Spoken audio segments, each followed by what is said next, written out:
It's too early. Hi, everybody. Hello. Welcome. This is my morning voice. I'm Vladis. For those guys that may be tuning in for the first time, whether it's on the VOD on YouTube or whether it's right now, I stream and make Ashes of Creation content exclusively. I don't cover any other game.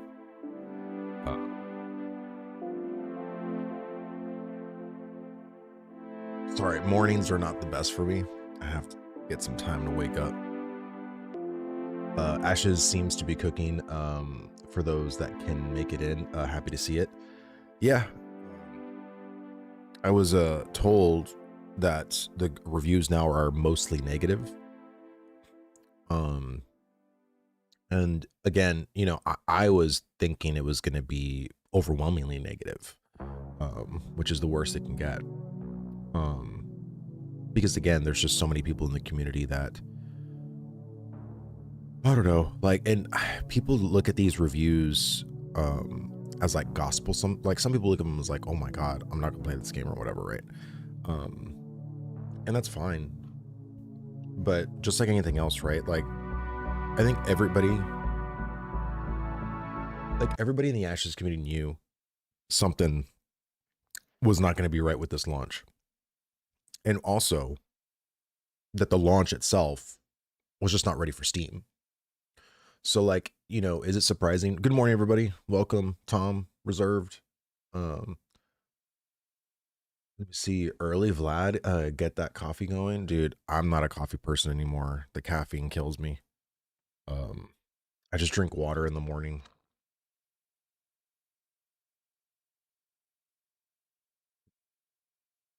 Ugh. Can't even drink water right. Am I doing that again?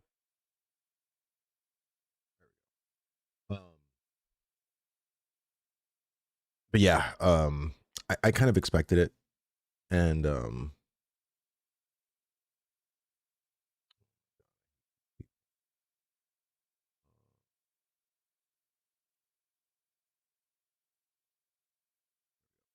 see, dude, 100% stole that cup from Pizza Hut back when they still had the buffet and salad bar. Dude, everybody says that. I love these cups. Me and my wife, we have like a bunch of them. Maybe it's just because we're, you know, kleptomaniacs and just steal pizza cups all the time, but I don't know. We'll see. We see some people stayed in queue for more than 2 hours and could not refund the game yet. They could not play the game either.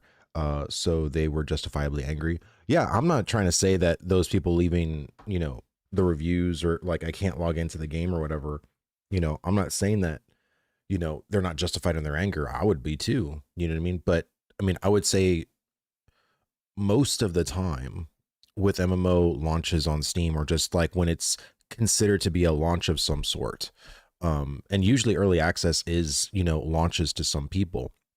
Like again, Wayfinder was a really great example of that. And you couldn't log into Wayfinder for a whole week, and that literally destroyed the entire game of Wayfinder. I don't think people had super high expectations of Wayfinder, and it actually didn't even turn out to be an MMO at the end of the day. They actually reverted the MMO tag, and it's just now like a single player lobby kind of game.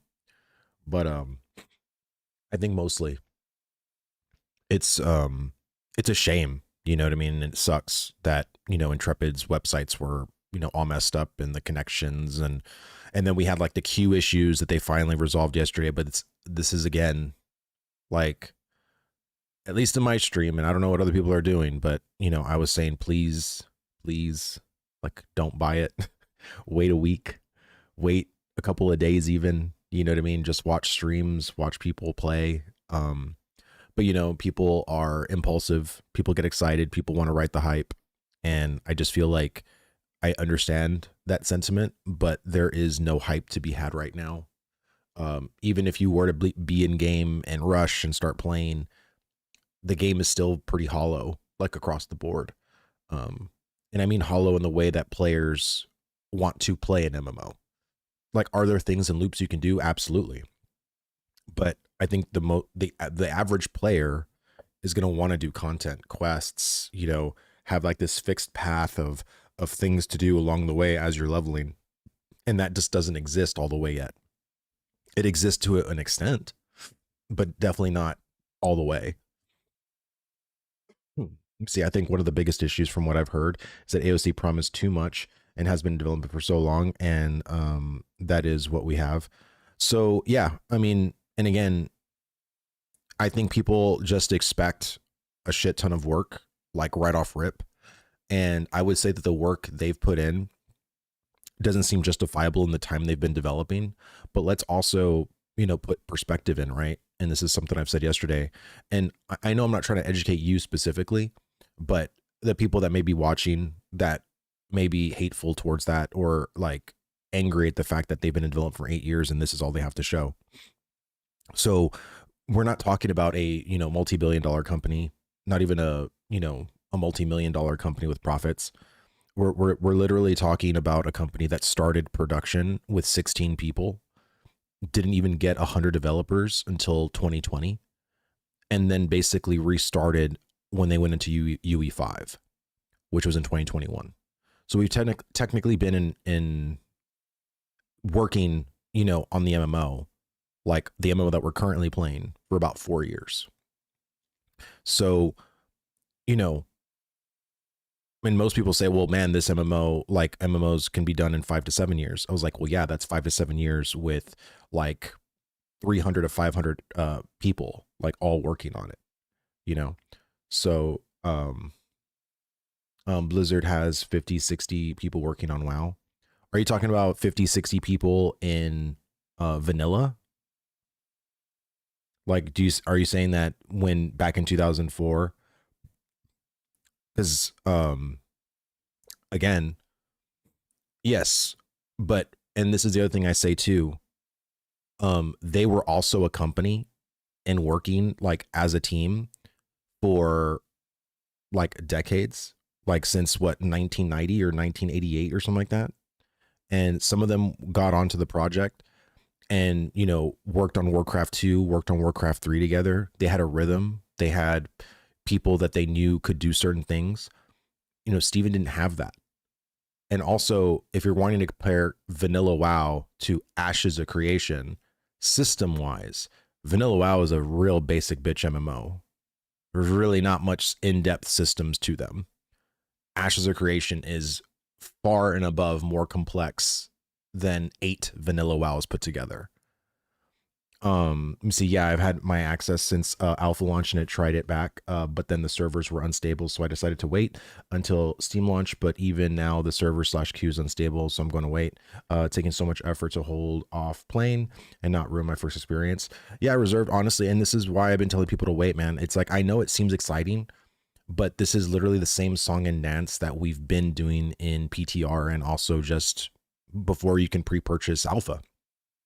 So this is why I have been telling my community to just wait and, not purchase, wait a little bit, because I know right now this is the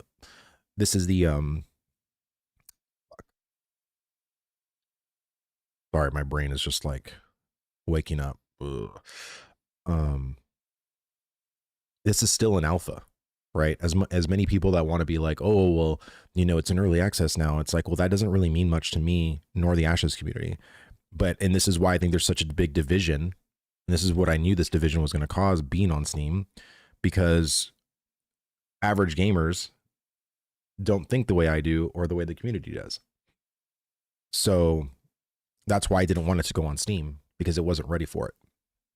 Unfortunately, I feel like we're going to have to wait another 4 years for it to be good. By then, we'll have some other new hype, potentially, but I don't think it's going to take 4 years. I think potentially, with how they're cutting some content post launch, I think we'll probably be ready in 2. And I don't think there's going to be another Western MMO to be excited about in the next 2 years. Like I said, people are counting on Riot, but honestly, I think Riot isn't going to want to rush out their MMO because they literally just started over like recently. And because Ghostcrawler left, I really don't think they're going to want to rush it out in 4 to 5 years. I think they're going to want to take their time, make sure they're doing it correctly, make sure that it has that Riot polish that they're known for. because again, people have to understand that even Riot starting with probably over 300 to 400 or 500 developers day one, they probably will still take over 4 or 5 years. So, you know what I mean? I think people truly underestimate um, just how complex and how hard it is to make an MMORPG, even by people that are pros, even by people that are um, that you would seem would very much know what they're doing. And the other thing I want to say about Vanilla WoW is that, you know, how we always talk, or, people always say like, oh, well, that's just an outlier. Like, what if Vanilla WoW and the creation of Vanilla WoW was an outlier? What if everything just came together correctly in the way it was meant to? And that was like the one out of 1,000 or 1 out of 1,000,000 kind of approach comparatively to the rest of the other MMORPGs. So comparing an outlier, and again, I'm not saying it is, but I'm just saying for the sake of argument, because every other MMORPG doesn't really take 5 years in the sense of where it feels complete. The other thing too is in the byproduct it came out in. So World of Warcraft came out in 2004, which YouTube wasn't even invented yet, and we as MMO players, we didn't know better either. So we were so noobish and novice at what we want in an MMORPG that we played Vanilla WoW and were like mesmerized and excited by. But there are people who play Vanilla WoW now that it's just not their cup of tea. You know what I mean? So yeah, Vanilla WoW would not survive with today's players. Well, that's what I mean, right? Like Vanilla WoW by its standards for 2025 would not meet it. Like not at all. But I'm not here to shit on Vanilla WoW. I mean, I came from that game. I played it. You know what I mean? But my point is that, and I haven't researched, I don't know if it was developed by 40 or 50 people. That could be the case. Here, let me do it right now because I'm just curious.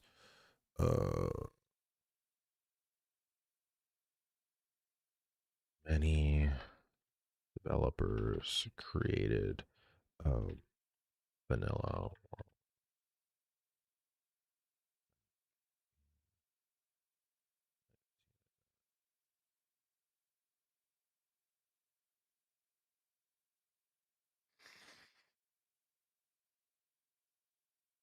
I believe it started back in 1999, or the because it was like 5 years, right? So 2004, 1999. But it would be interesting to just to find out for myself because I honestly never researched. Yeah, I just Googled it for comparison. Okay. I mean, again, my whole thing is that yeah, so around 40 developers formed the initial team for Vanilla World of Warcraft for development began. This team, known as Team 2 at Blizzard Entertainment, grew over the years from about 40 people to around 50 during much of its development. By roughly 60 by the launch of 2004, the project started after Blizzard shifted from an unrelated MMO concept called Nomad, inspired by games like EverQuest, and was publicly announced in 2001. Cool. I mean, in the end, you have to look at the kind of, what they set out to do, right? Which was kind of ambitious at that time too. But I mean, in the scope of what we're talking about for 2025, like it's just night and day. And I've always said like what Ashes has on paper is like World of Warcraft, the base game, plus like 5 or 6 expansions. Like it's so massive. Like the scope is insanely massive, which is why when we had our round table, I was trying to figure out, well, what has been on the chopping block or potentially delayed for future content post launch, because there's clearly, if we're pushing to beta next year, by what Steven said in his tweet, clearly stuff has to be off the table, by that point, right? So true, but with the technology we have and the knowledge we have, it should be easier. I don't see how games are getting harder to make. Well, games in general, it takes like a vibe, it takes like a swing of things, all different teams all doing stuff in orchestration together. And again, you have to understand too, like the one thing that Blizzard had was those people were working at Blizzard for years. Intrepid had to hire an onboard. And again, if you don't know, oh, it's an ad. Shit. Oh, well, let me go and see, because wasn't Asmongold, didn't he try out World of Warcraft? Didn't he try out Ashes of Creation finally? Oh yeah, look at his VOD. Finally, he played it uninterrupted. Go fucking figure. 3 hours of this video. It already has over 100,000 views. That's wild.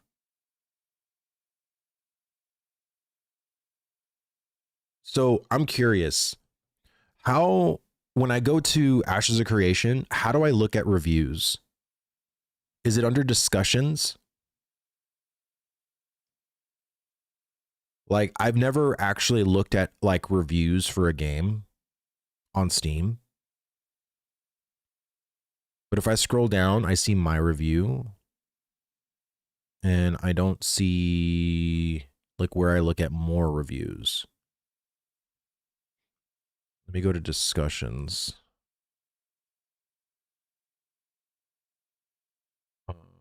Reviews.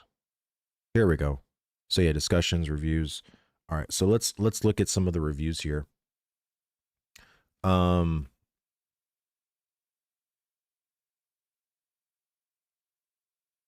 right, so Damian Scott. Let's see what he said.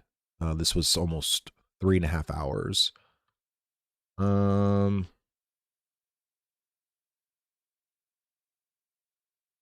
My wife and I have several hundred hours in each in AOC, primarily Legion Alpha 2. The game's development is very slow and quite far behind their current timetable. Yet they continue to push forward in spite of players' concerns. 2 hours before the Steam release, the forum moderators deleted every single critical post about the game, many of which were from people that have paid hundreds/thousands of dollars to support the game. They were also permabanned.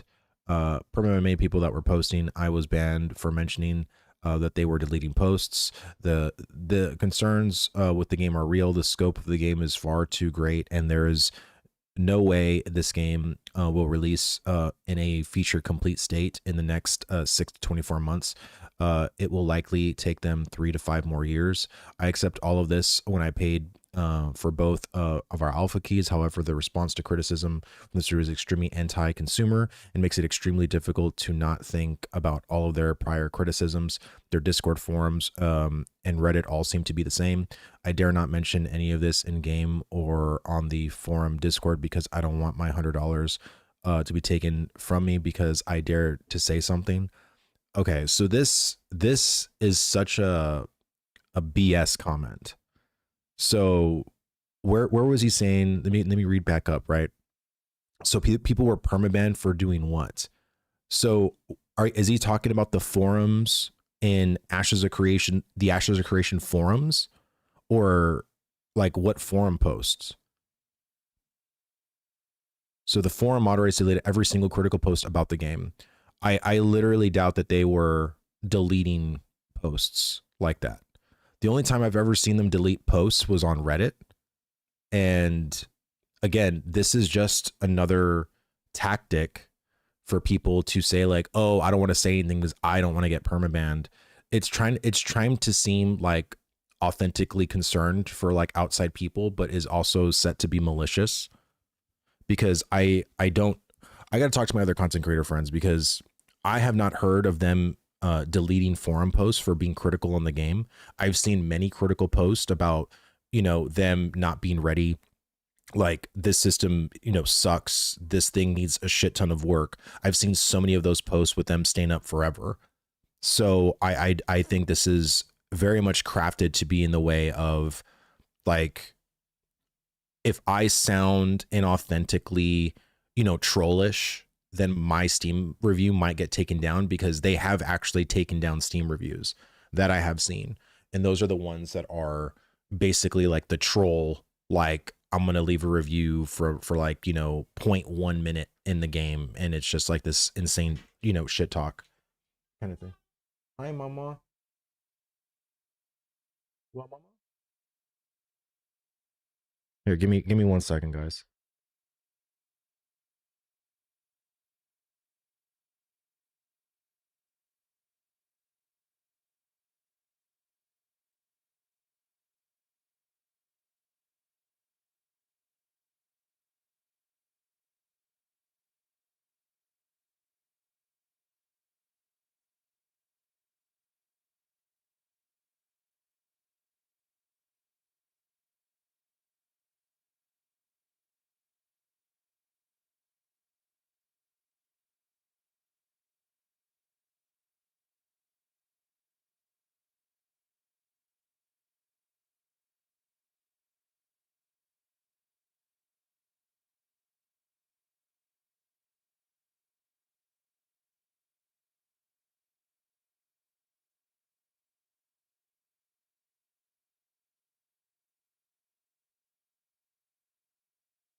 All right, sorry about that.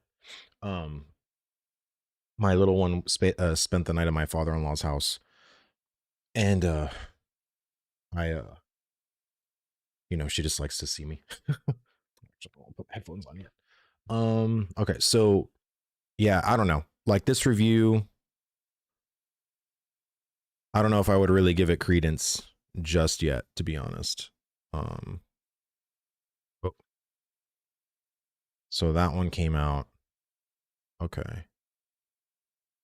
Okay, so he's a early backer. And mind you, I just want to give some context. There's a lot of early backers that I've gotten permabanned over the years because of the crap that they have talked towards Steven and towards the developers directly. Some of them were actually early content creators, and they're no longer in the Ashes community because Steven just literally booted them out the Discord, booted them out everywhere. And these are people that have literally had a hate boner for Ashes of Creation because of that.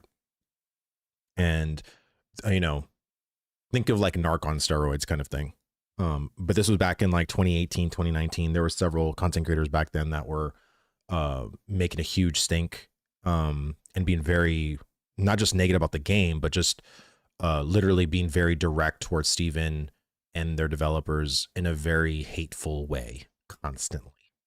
Not saying that this is what this person is. I'm just giving context that there are early backers that are permabanned from, you know, the community. Okay, let's see. One of the original 2017, following the game very closely for years. A fool and his money are easily parted. So I bought $100 Pioneer package and believed we finally got the WoW killer. Now, almost 9 years later, this game is 20% ready. Quest lasts for like 5 hours. I'm generous here, and there's nothing to do outside of the pointless grind. Most core systems aren't working / finished. PvP is forced, and of course the fully functional cash shop is here. Shame they forgot to grant me the cosmetic mount I bought back in 2017, but hey, I can buy more of them in the shop. This Steam release is the last cash grab because they ran out of funds already. They were multiple posts about this, but content creators or game creator Steven kept banning people left and right for any criticism. If you like to know more, just look up some YouTube videos about the AOC situation. I don't know what videos you're going to find with that, but okay. Is he talking about like Kira, or like what is he talking about with the AOC situation? Think 5 times before spending money on this game. It won't be ready before 2030, if ever. Just go and play a real polished MMO like Guild Wars 2, WoW, Final Fantasy 14 OS instead. By the way, I did not receive the game for free. That label is misleading and annoying. Edit.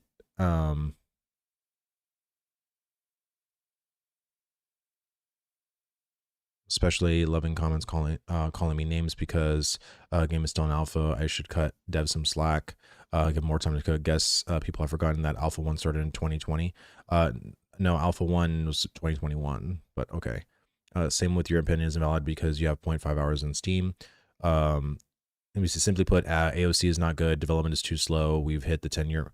We'll hit 10-year mark, and game should have been ready for release years ago. Just do yourself a favor before dropping money. See, honestly, like, it's just wild.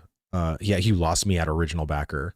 Yeah, because I feel like any person that's an original backer has probably one of the most leniencies for the game, because any person that's buying something way back then usually has like the stipulation that most Kickstarter MMOs don't actually pan out, right? That's the landscape we live in Kickstarter land. And you see personal attacks are just sad, but it's the game, bro. Yeah, I know, but people still do it. You know what I mean? Like, people are still going to do it. Vlad, did you watch Racey's video about cosmetics yet? No, I have not. I literally just woke up, ate a little bit of breakfast, and came and started to stream. So I literally haven't done anything. But I didn't want to read reviews because I literally haven't been able to read the reviews. So I wanted to see what people are saying. Let me see. So this one has, okay, 16 hours. Let me read this one. Jesus, some people are leaving biographies. It's crazy. Okay, so TLDR, if you are prepared to function as a true alpha tester, then come on in. But if you're looking for anything else, come back later. This game has barely begun to cook, and it certainly isn't ready to come out of the oven. That I completely agree with. I went into this game knowing that this is an alpha level development. Nothing about the website or server instability has been a surprise to me. Same, because they've been completely transparent about all their literature and marketing materials, that this is a late phase alpha level game. I knew it would be rough getting into the game. I was fully prepared to shelve it for a few days until the dust settled, but I was able to get in to play for a while this morning after servers came back for emergency maintenance. Here's the thing: the game was not ready for a Steam launch. That I agree with. It just wasn't. It doesn't look like a game that has been developed for the better part of a decade, and it shouldn't be available for the open market yet. They didn't lie. This is a game late in the alpha development cycle. Read if it even at the level of beta testing yet. This should not be the next step in the expanded closed alpha. Well, we've never had a closed alpha, but I guess you just meant the expanded alpha. It should not have been released on Steam. Again, completely agree with. Server infrastructure aside, the game itself is clunky. Outside of main character creation, the graphics look dated. My gorgeous self looks like a skeleton old lady. I would say when it comes to the graphics, most people mention, I think the world is beautiful, but characters definitely need some tuning. But again, polish, all this stuff comes later, like it comes during beta. And again, this is why it's really hard for people to remove the concept out of their brain, because most people have never closed alpha tested MMORPGs. Like, even if you were to go and probably look at some of the NDA footage of like old Guild Wars 1, Guild Wars 2, World of Warcraft, Final Fantasy, like they didn't really value the character models or how they looked in alpha. Hell, when we saw Ghost Crawlers, MMO, how many times did we see the Unreal Engine person running around? because again, it's alpha. You know what I mean? That's what closed alphas usually do. They don't really concentrate on that stuff because that stuff usually comes later. Ashes is in a very unique position because if they want to be open and transparent, they can't do things the way closed alphas do, because then you're really going to have it with the players, because most, I would say 90 to 95% of players just don't understand the closed alpha model and how development truly works under the hood, because we never see under the hood. That's not just something we see. Let me see. I'm glad to see. I'm just glad to see we are mixed and not negative. I thought we were negative. Did it go back to being mixed? I feel like people right now are in this like tug of war of like going from mixed to negative, mixed to negative. I mean, I think again, the dust will settle eventually, but let me see. So if you are prepared to function as a true alpha tester, then come on in.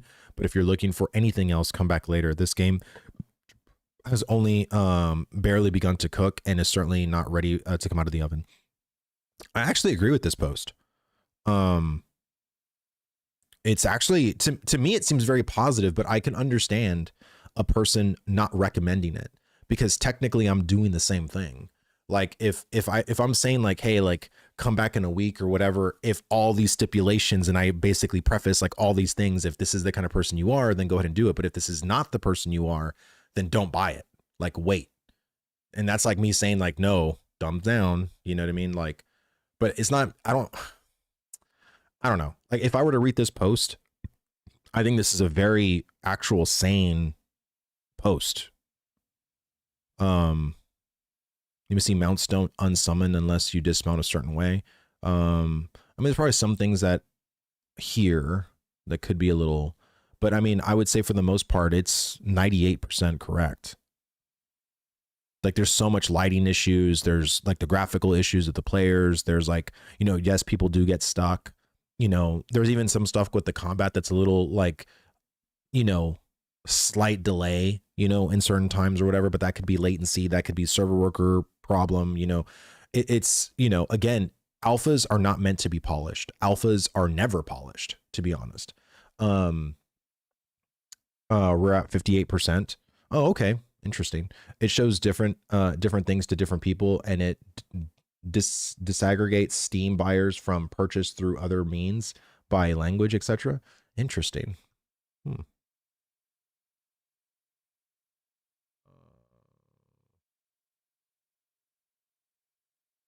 Don't buy it yet. Wait a few weeks. There's no rush to get it. Yeah, completely agree with that.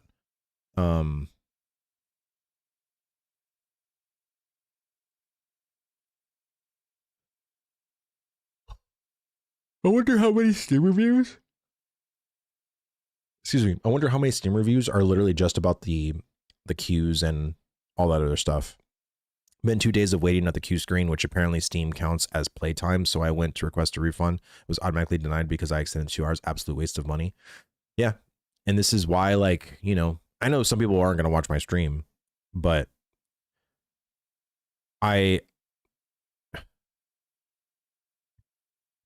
MMOs don't usually launch on Steam because they usually have their own standalone launchers. But this is why I tried my best to like let people know, you know. But it's like, if you're in the MMORPG community, like, wouldn't you know there'd be really crazy queue times and things that would go wrong? Like, I don't know. Like, I think it's super unrealistic for a person in the MMORPG community to get something the day where everybody else is also playing and think you're just going to log in immediately, have this amazing freaking experience. You know what I mean? Like, I don't know like how often that would even happen. You know what I'm saying? Like, it's wild to me that people think that that was the case, you know, like, oh my God, we're just gonna, you know, I'm gonna buy this game, it's gonna connect on the internet, or it's gonna connect on the website, I'm gonna log in, make my character, hop in, oh my God, no queue, dude, play the game, everything's flawless. Like, I don't know, man. Like, it's so wild to me that that's how some people think. You know what I mean? Bro, I didn't even realize our reviews didn't count too, because we got it for free. So if ours counted too, probably would be even higher positive. Oh, I didn't realize that. So our reviews, even though we technically didn't buy it on Steam and it was just connected, it doesn't count. That's kind of dumb. Like, why wouldn't it count? I found it fascinating that the entire tug of war, as you call it, surrounding this game. I assume people would want competition in the MMO genre. Competition brings better products to the consumer. Yeah, Thunder. I don't know. I honestly don't know how certain people are like, this game sucks and terrible. You should just give up on this and not give them support, and it should just die. And go play these other MMOs that have been around for 15, 20 years instead. It's like, okay, but you know, where's the innovation? Where's the, you know what I mean? Where's the thing that that people are looking forward to, right? Like, where's going to be the next big innovation? That's not going to happen. You know what I mean? It could happen, but it's going to happen a lot later than sooner. And I don't understand people's mentality when it comes to Ashes of Creation, but since Ashes of Creation has been around the block for a long period of time, I think there's just so many MMO players that have been wanting to play it and have been upset at the fact that it's been taking too long. You know what I mean? Where's the innovation in Ashes though? The innovation in Ashes comes from it being the sand park and not a sandbox, with the settlement system all being leveled. All the settlements are going to have different types. There's going to be the military, scientific, economic, and divine. Each when it starts to level will also bring in brand new content that it wouldn't have prior to the level. I don't know what other MMORPG does stuff like that. Like the world, by us doing stuff in the world, what other MMO does something like that? Every other world is static. There's nothing you do that changes as you play. So that to me is where the innovation comes from. Just a copy pasta from various MMOs. Yeah, it's definitely taken a lot of inspiration from Arcade and Lineage 2, but I would say the settlement system / the node system is where I see the innovation. You know, it's not innovation across the board that every single system is doing something the MMORPG genre has never done before. But I would take at least one system, you know, and I think playing in a world where the settlement system is constantly evolving, being built up, then being destroyed, and then every single server will be different because every other group in a server will have different agendas as to like what they're going to want to do on their server, what places they're going to want to go and build up compared to what they want to tear down. Like, I don't know of another MMO that does stuff like that. Settlements are definitely an innovation, I think. What MMO did that? Yeah. People saw that in the alpha, saw the warning, still bought it, expecting a good game, got mad then when they didn't. Well, yeah, I mean, but people don't read. Like I said, we talked about this with quests. You know what I mean? They're going to see a wall of text. They're going to be like, meh, exit. You know what I mean? It doesn't matter. Like, Intrepid could do whatever they could to try to warn players, but that's just not what's going to happen. You know what I mean? WoW also took a lot of inspiration from other products over the years. Yeah. You know what I mean? Like, WoW has definitely taken a lot of the good parts of like Guild Wars 2 or like Final Fantasy 14 or, you know, just other games in general. Any I don't know.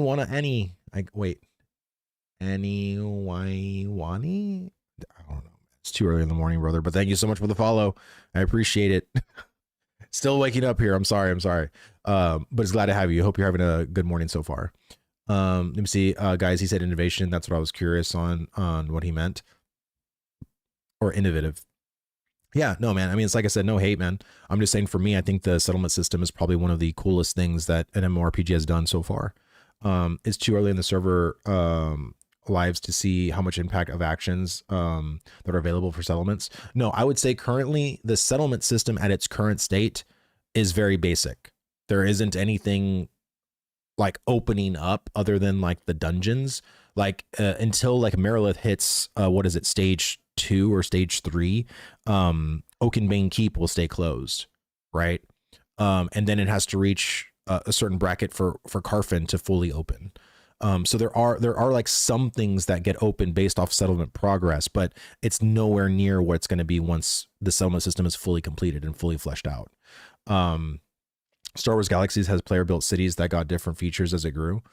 I didn't play Star Wars Galaxies, but if that was the case, then I wonder why then no other MMORPG has ever done that thing. Because people always hail Star Wars Galaxies as like this really amazing MMO, and it's like, why didn't we take more from that game? You know what I'm saying? It's probably because people found it safe to take it from World of Warcraft because World of Warcraft was insanely more bigger than Star Wars Galaxies, right?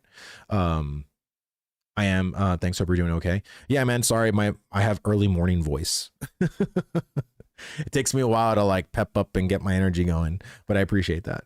New World did as well to some extent, not what Ash is trying to do eventually. Yeah, and again, I think it's because Amazon had a shit ton of developers working on New World, and they also saw the progress, and also like since Ash's creation was being very open and transparent with like their systems and features and design, who's to say that New World didn't like yoink a design decision from Ashes and do it sooner.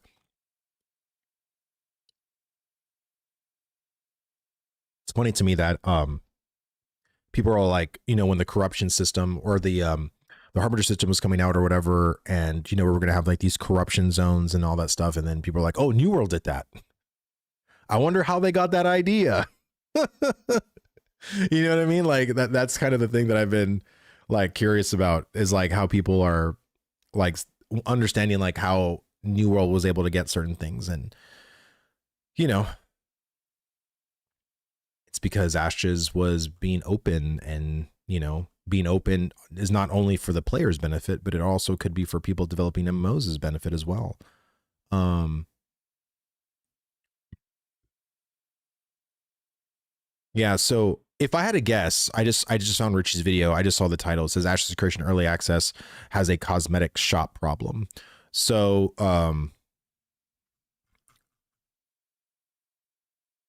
I've been of the mindset where, again, I come from World of Warcraft, and we sell and purchase cosmetics all the time.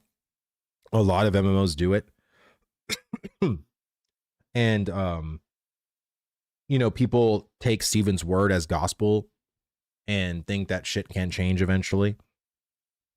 And I know there was a post that I saw in the Discord of Steven saying that they would never get the pre-order cosmetic packs and make them into different color reskins to sell again.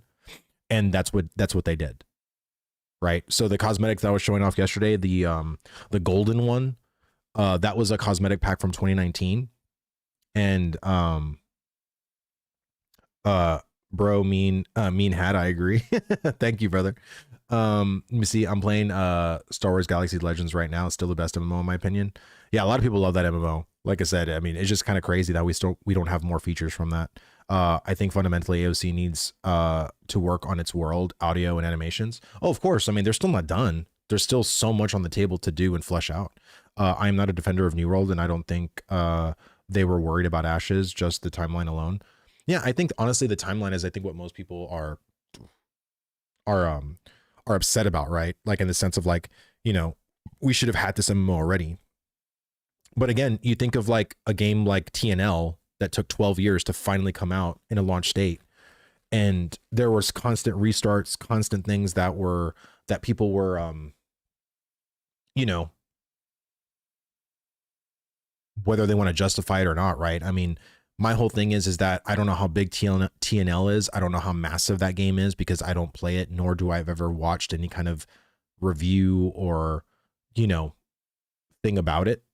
That's just not what I'm doing. Um,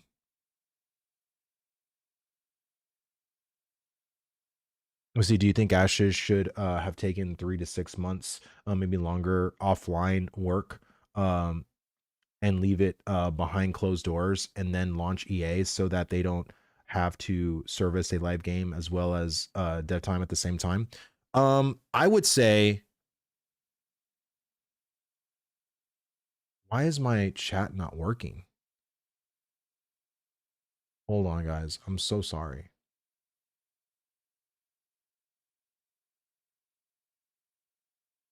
That YouTube chat did not come up on Twitch, and it should have. Did Restream not pull that one up?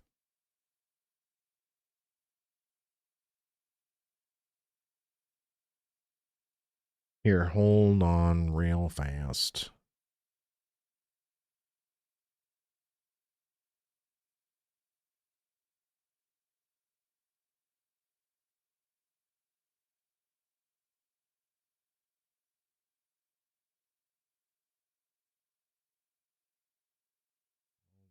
up with my Twitch? I think honestly, like it would be nice if they actually did closed alpha development for a little bit, but they can't do that. They're not going to be able to. I don't know if legally they can or can't. But I think honestly, like it would have been nice to not have it open to the public just yet. I would have hoped if they just kept it to like the $100 and not launched on Steam. Even if we just kept doing what we were doing for the what we've been doing for this year and did that for another year, I think by next year would have been way better to have launched than like December of 2026 than December of 2025. Like that's just my thing. Well, I did hear that the Steam launch was a knee-jerk reaction decided literally weeks before the Steam announcement and was in purpose to mop up New World players looking for a new home.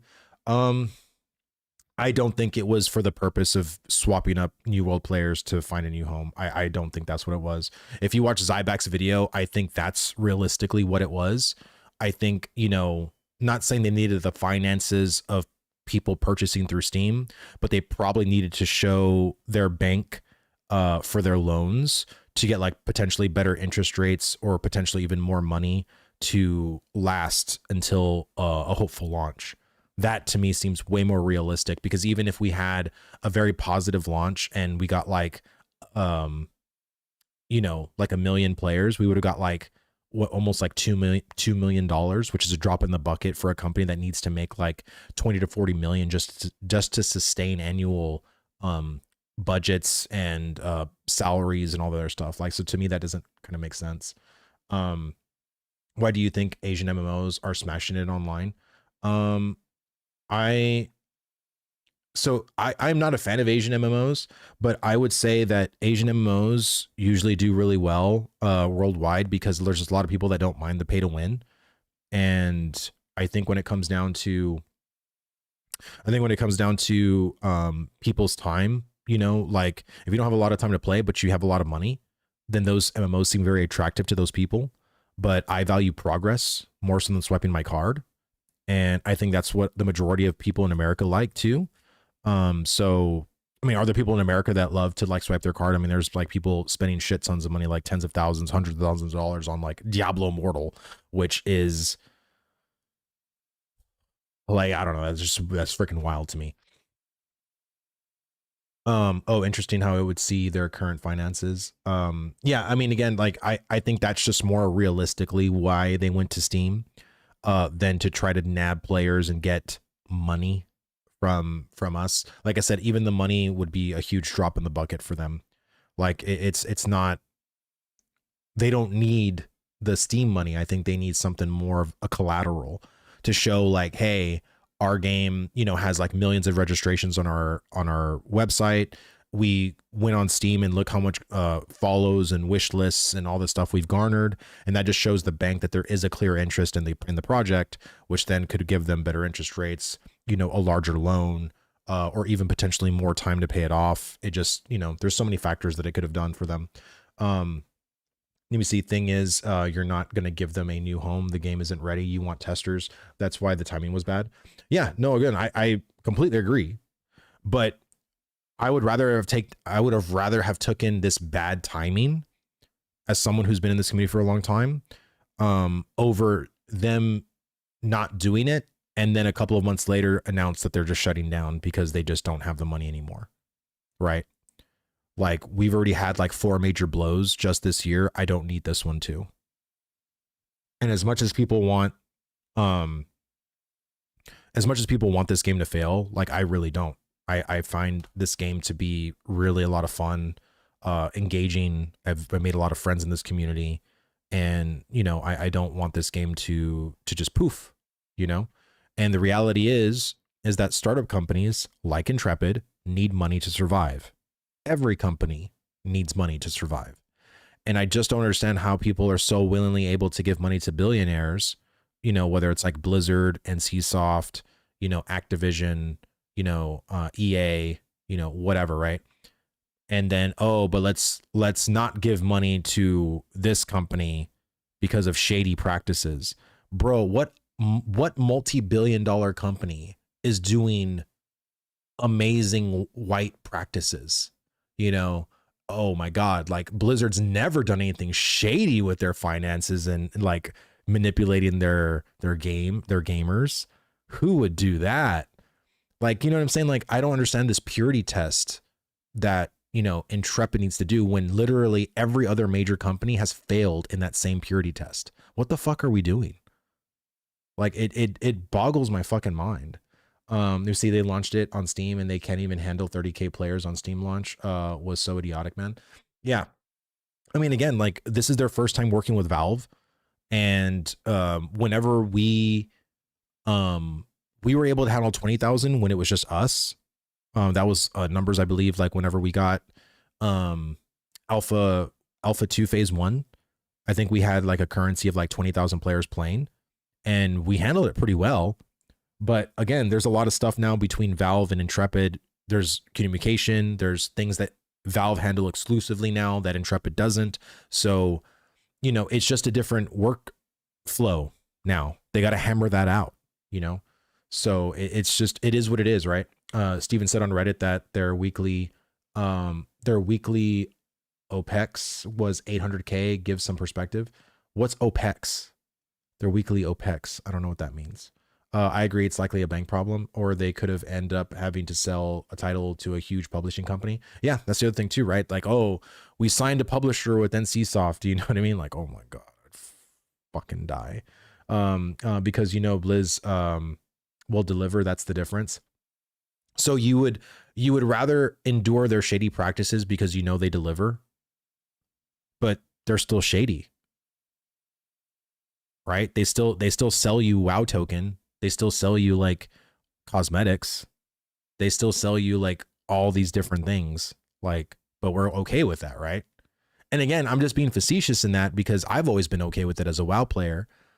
But it's funny how people call it malicious when Ashes does the same thing. You know what I'm saying? Like it's just weird. You see, they really goofed on the Steam launch, and it's sad. But we kind of knew all this was inevitable. Oh, of course. Like, I saw the writing on the wall. I knew it. I knew this was going to be bad. And I was, you know, telling people like, hey, this is the reality of what's going to happen, right? It's going to probably be overwhelmingly negative on Steam. People are going to be poo-pooing it for like this week, next week, probably all of December, probably a little bit in January. And then what's going to happen is that the greater majority of MMO players are just going to like not pay attention.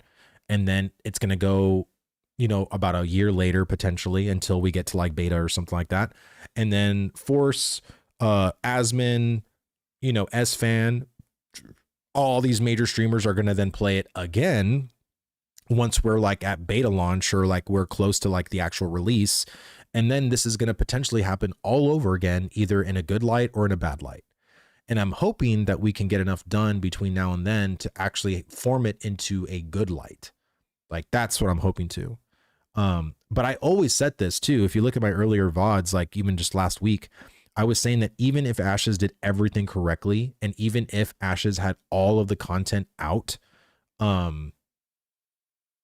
it would also just be something that would still be a mixed review in my mind on Steam. Because just for the fact that there's PvP, people always say it's forced PvP. And in my opinion, I don't think it's forced PvP. I think there is some, like, because to me, forced PvP is like constant 24/7. Like, I'm getting just PvP hounded like all the time. And there's nothing I can do about it. But that the way the flagging system is, and the way corruption is, and the way the blight system works, like, it's not going to, you know, it's not going to be that PvP gank box that people think. If that's a bad light, it's over. So if you're talking about like at beta, like if we go in and it's like, if streamers and everybody is having super negative reactions, like with all of the systems being present, like everything being fleshed out, then I would say it could be, because there's been launches that were super terrible that ended up having comebacks later as they grew. I mean, look at New World before the inevitable closing. It took them 4 years, but people were starting to come back. People, New World was finding its groove, and then they pulled the plug. But that's just the reality, right?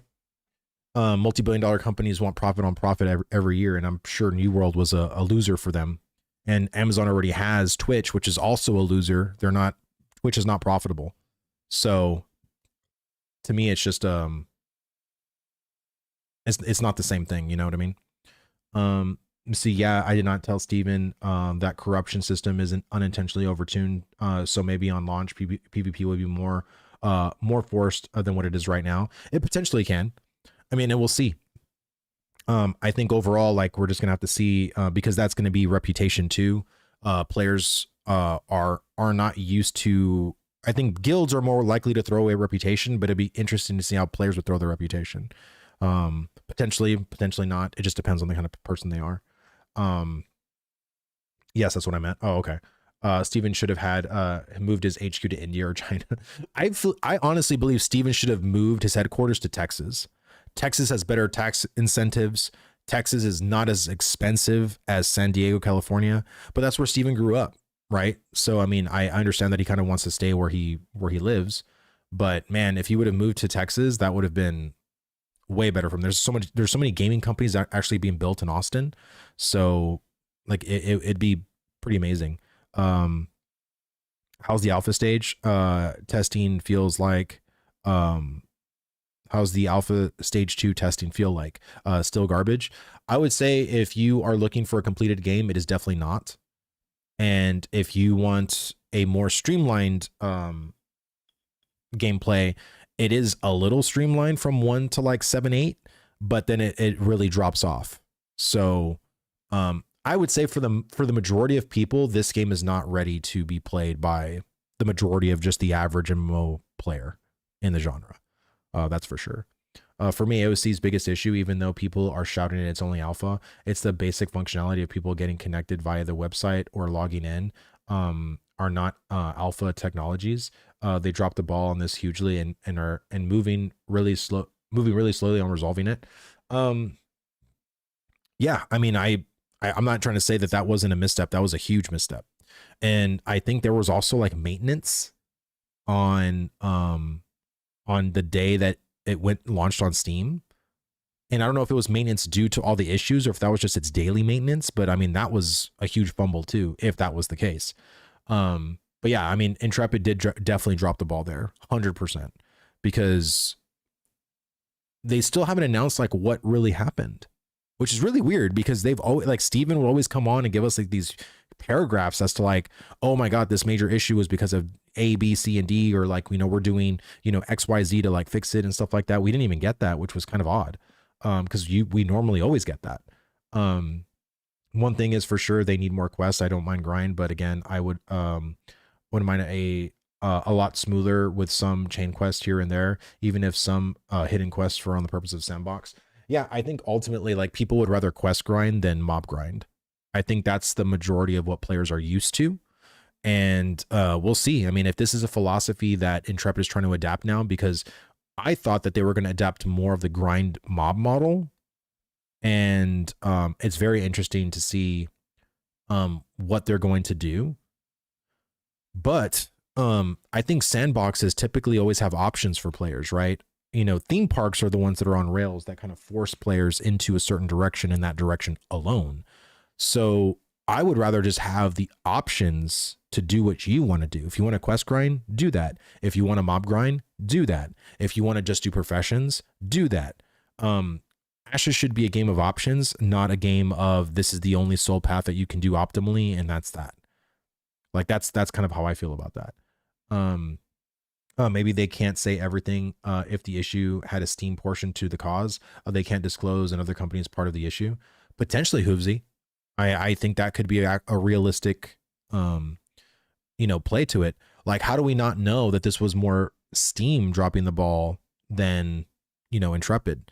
To an extent, I still think Intrepid is probably like to blame for a lot of it too. Don't get me wrong, because there were probably things that they were trying to do for the website super late. They thought they can do it before the Steam launch. Clearly, they should have just left things alone. Or maybe, I mean, again, I don't know. Like maybe they needed to do these certain adjustments before the Steam launch. Otherwise, nothing was going to work. I don't know. Like I'm not a web developer. I don't know I don't know how these things work. But it's just interesting to see like why they haven't shared with us like what all went down. Yeah, don't shove people's game story into their throats. Yeah, exactly. Like I just want options. Like as a MMO player, options are always good. Agreed. It was still a draw ball drop and a shame to happen when all the big streamers finally came in. Yeah, I know. And sometimes it happens. You know what I mean? Like it happens. Let me see. Remember, itself was likely a soft test for the launch. Yeah, true. I think the grind mobs at launch will be the last 10 levels ish. They will have more quests, and the artisan stuff will fully be fully fleshed out and viable by then. Absolutely, that's my hope. Targal plays, dude. Thank you so much for the sub, brother. Thank you, thank you, thank you so much for the support, man. Really do. Good morning, everybody. Good morning, Orange. Good to see you again, brother. I also still haven't gotten my cosmetic in the mail and not seeing any news on that. My old pack stuff, is that a known thing? So Draken, not all the pre-order pack stuff is finished. I still have stuff that I haven't gotten from mine. I have a good amount. I don't have everything. I've bought a lot over the years, and what they send me in the mail is nowhere near what I should have. But they did say that they're going to be like rolling stuff out like as it's completed. So, yeah. Let me see. Blizzard drops the ball a million times, and I don't see anybody pointing fingers at them. Oh no, they do. They do. But as quickly as they point the finger, and as soon as Blizzard fixes it, people are like, "Oh, Blizzard, thank you. You're so amazing." You know what I mean? Like again, like people are so bipolar when it comes to MMOs that I don't know. Like it's just one of those things that you know, if company do something bad, we're all pitchforky. As soon as they do something good, we're all hugs and kisses. You know what I mean? Like it's always been that way, right? Don't worry, Danny. I just did a bit ago when I talked about the time getting us and crazy grinds until the final patch. Oh, okay. You're talking to Danny. I was like, wait, what? Let me see. Yeah, but Blizz has money to do that stuff quickly. Of course, you know, they're a multi-billion-dollar company, and also they're Blizzard. They have a sway in the industry, right? Like even if they're working with other companies, like I'm sure Blizzard has way more pull than Intrepid. You know what I mean? So yeah. I feel like Blizzard gets so much flack all the time then. Yeah, potentially. I think they do. Blizzard gets so much flack. I mean, their community is so huge. Like you think what's going on right now is crazy for Intrepid? Dude, when Blizzard does something dumb, whether it's like a woke thing, whether it's like a system thing, whether it's body type 1 or 2, like you know, Asmon and every single person and their mother is making a video about it.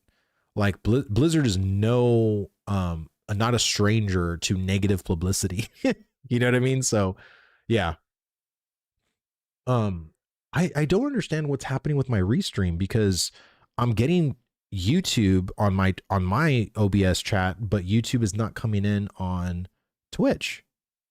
And I'm curious if that's not happening for YouTube as well. Like if YouTube isn't getting and my YouTube people, are you seeing Twitch chat by chance? Because your YouTube chat is not coming in the Twitch chat. Some of them do, but not all of them. And I don't know why that's the case. If anything, they're a stranger to positivity or positive publicity. Yeah, that's very true, Arch. Very, very, very true. We will see. Here, let me go ahead and yeah, we're seeing it. Yes, okay. So if you're seeing Twitch chat, it sucks because I am all these 4 messages from YouTube is not coming in on Twitch. That's so stupid. So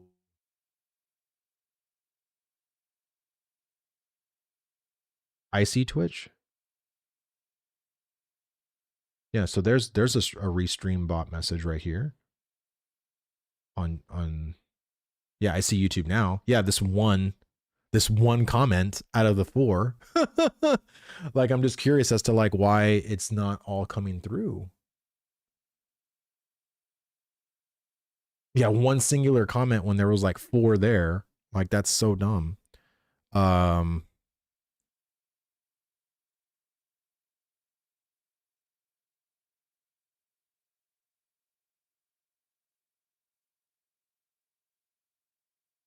Okay. I'll fix that later. Okay, I'm sorry, YouTube. Because I don't know. I would probably have to end the stream in order to probably fix it. So I'm just gonna deal with it later. I'm so sorry. I'll see if I can try to fix it tonight or something. But let's go into the game. Let's actually play some ashes. Guys, I actually hit level 10. I hit level 10 last night. And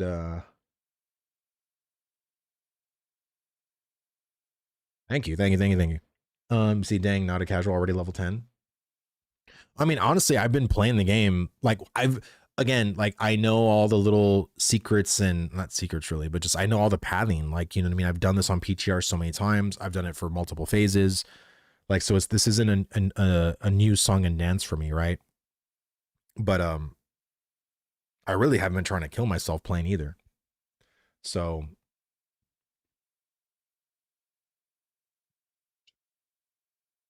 let me see. Oh, hello. Ha ha ha ha.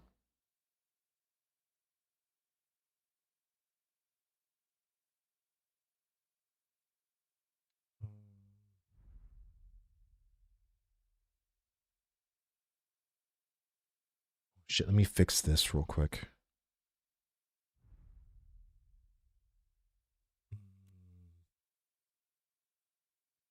Friend me, I'll be your pocket healer. I'm also level 10. Oh, Squatch, are you on Shoal? Or where are you at? Are you on Resna? Or like where are you? Let me know where you at, what server you're on. Cause I wouldn't mind. I honestly don't even know what to do. I was wanting to go to church, but I don't know if I want to. Like, I don't know. Like, so right now, like what I want to do is I've been looking at a lot of the apprentice stuff for like what I want to go for. And I've been thinking of, oh, you're on Resna. I'm not on Resna. I'm on Shoal. Sag.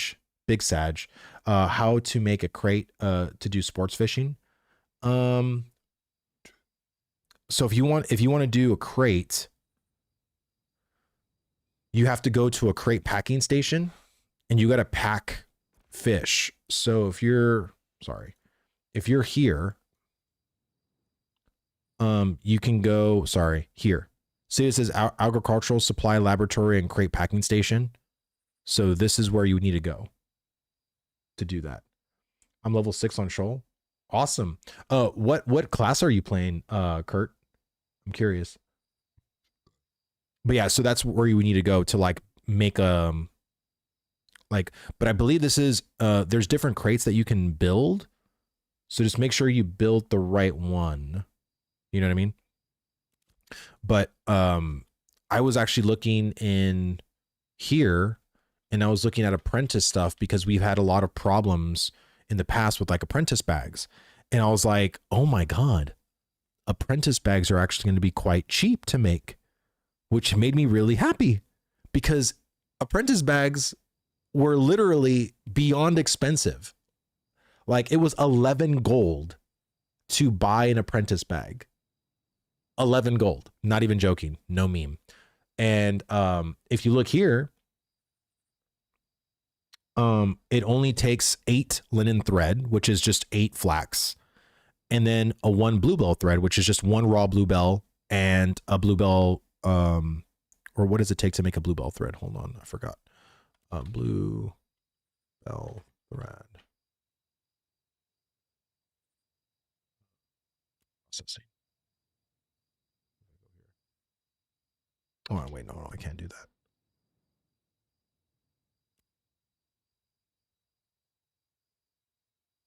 Okay, no, I have to go to processing. Weaving.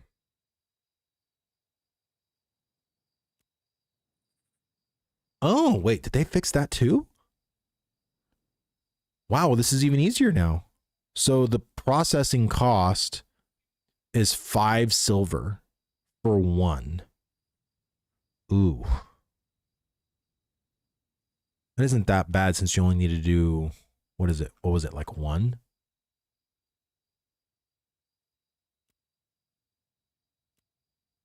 Yeah. Yeah, it's still not bad, I guess. Bro, that's way too expensive. Wow. No, yeah, like the bags in uh early phase 3 were insane. Like they were literally 11 gold. Originally they were like 17 gold, like when they first people started to make them and stuff like that, and then they slowly dropped from 17 gold to 11 gold. And that's for one apprentice bag, a common apprentice bag. And don't even get me started on journeyman. That was like I think 30 gold. But journeyman is not even that bad anymore either. If you go to journeyman, it only takes one bluebell thread again, 5 linen thread, and then 1 spindle thread. And it's 25 silver to make a bag. I was like, dude, this is so much better. So much better. So I've been kind of thinking to myself, well, you know, what could I start doing as far as like weapon wise, right? So like what can I make? So like the Forsaken Blade axe, right? So I was thinking, okay, so I need to get Forsaken Blade emblems, but then I'm like, oh my god, look at this, like 106 copper ingots, 10 fragments, ash board, a slate weapon mold. So this is clearly like a I don't know if this is a tier 3. This is why I would like stars on the weapon. So just so people know, there are 3 tiers per tier. There are 3 tiers per category.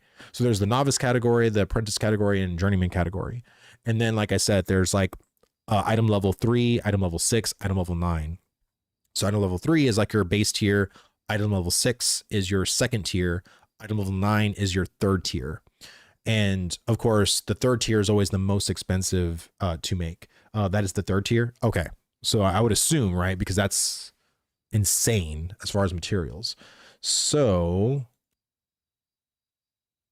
let me.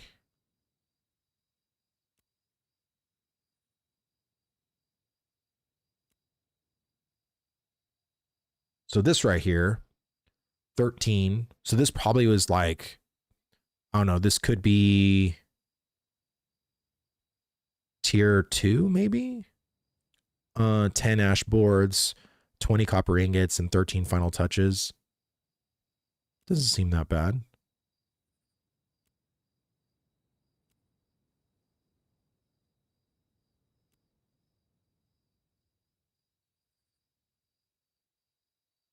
I don't know.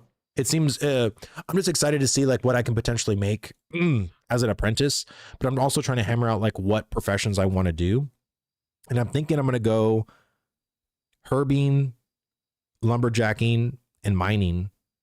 And then I'm going to go to 2 processors. I think I'm going to do metalworking. I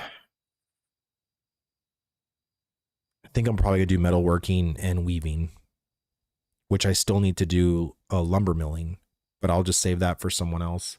I'll just give them all my trees that I chop. Because I want to take all 5 of those to apprentice. So yeah, because you can only take 5 of the 22 professions to apprentice, then you can take 4 to journeyman, 3 to master, and then 2 to grandmaster. So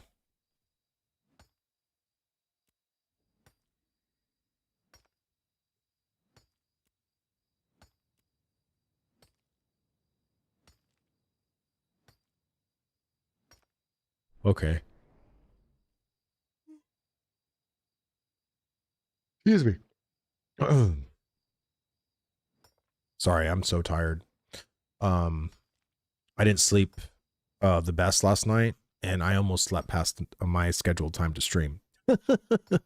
So, oh my god, is this place a village yet? It is. Oh my god. I gotta go and become a citizen of it, otherwise the taxes is gonna be crazy.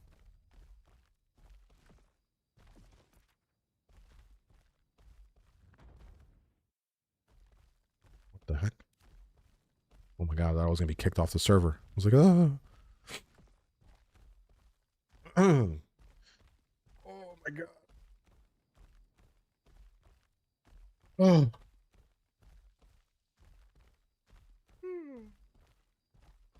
Man. Okay, here we go. So now that we are going to be stage 3 here, I'm going to go and become a citizen. So for all the new people that don't know, like, oh, how do I become a citizen? You need actual glint, not gold or silver, to become a citizen. Okay. So I was out farming last night because we were at like 81% before I logged off for the night at Jova. So it was very close to hitting village, but now it is village. So as soon as the so you have to pay taxes every 2 weeks for your settlement, and in order to get the lowest possible taxes, you want to join the settlement as soon as it hits level 3.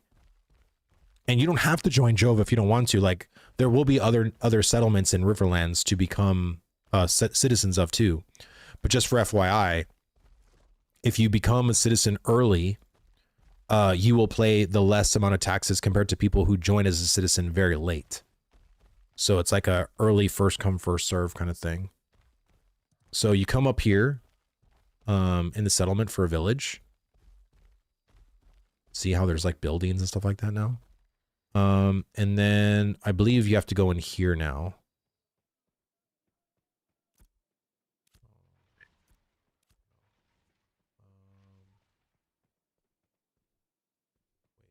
See up here.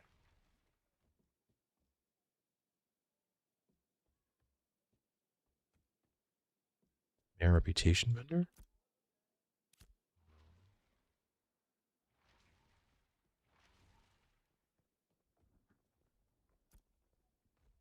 I'd like to become a citizen here. Tell me more about citizen dues. Yes, I'd like to become a citizen. Yes, I'm ready to become a citizen. Oh my God, I just need 1 tax voucher. So it's just 4 glint. Purchase. Done. Become a citizen. Bam. Citizen. So then I just got to play 1 tax voucher in 2 weeks. Now, mind you, I don't know if they did some adjusting with these tax vouchers, but mind you, there were people who joined settlements who had to basically get 56 vouchers. So having to do 1 is actually pretty damn good. So now that we did that,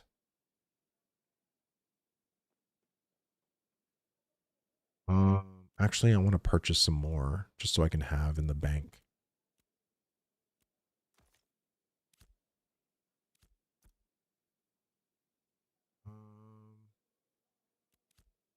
Is there a quest from this dude? I would like to register as a candidate for upcoming mayoral election.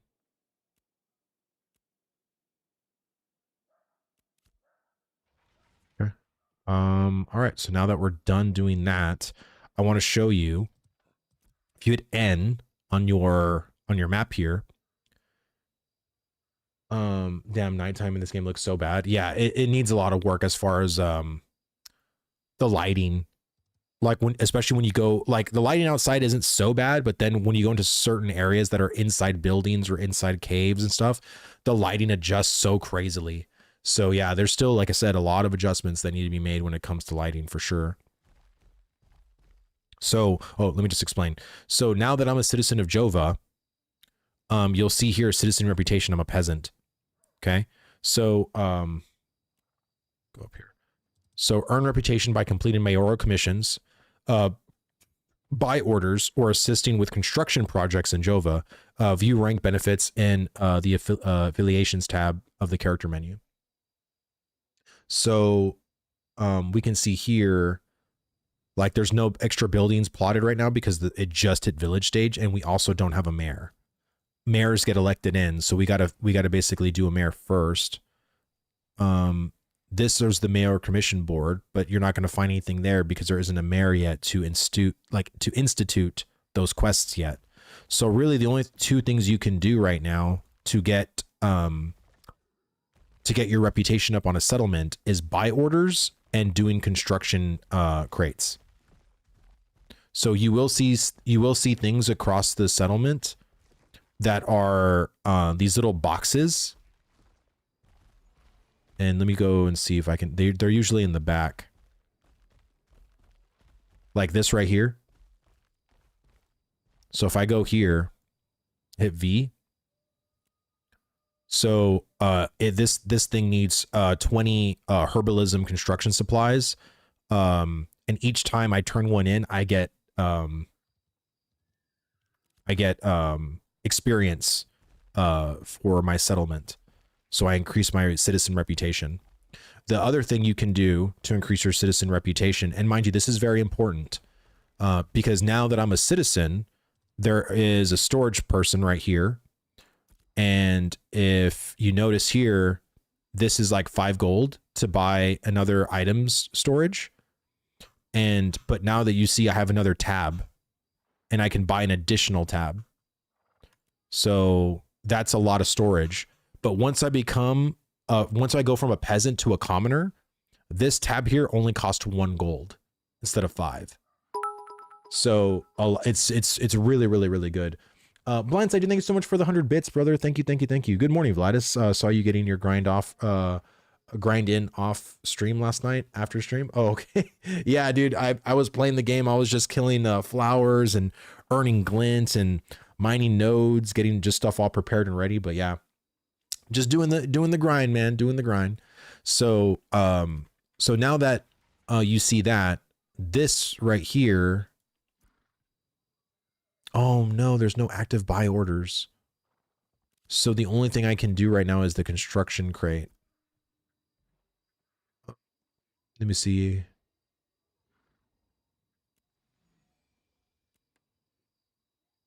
Obtain a construction crate by using a construction station where available. Okay, let's do that. Let's go ahead and do that. Where do I go to pack a construction crate?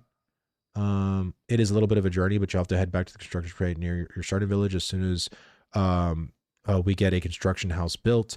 We'll have a construction station here. Sorry, friend. Okay. Okay, so then we'll go here. Go here. And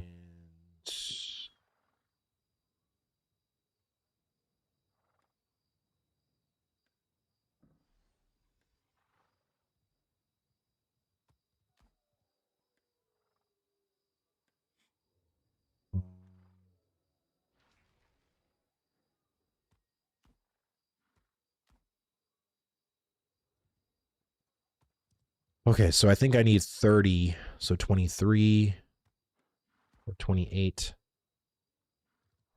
So that I can pack in my bag. All right, so now that we got all that, now what we're going to do is we're going to take these 30 herbs and we're going to go to the construction place, which is located right here. And then once we pack our station, then it's going to be a walk all the way to Jova, which that'll be fun. All right. Got my mining to 13 last night.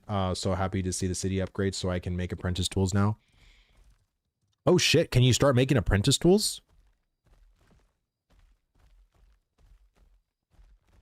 What does it take to make an apprentice tool?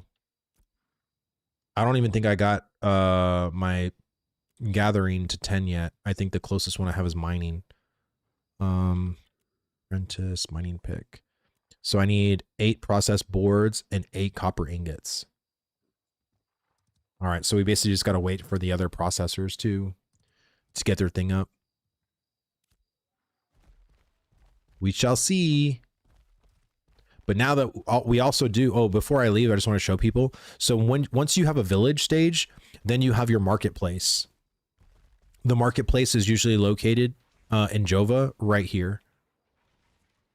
You'll see the market manager. So it says the marketplace is an easy way to buy items from other players in this current settlement. So you'll see this. Storefronts, yada, yada. So you can buy items, sell items, you know, the whole 9 yards.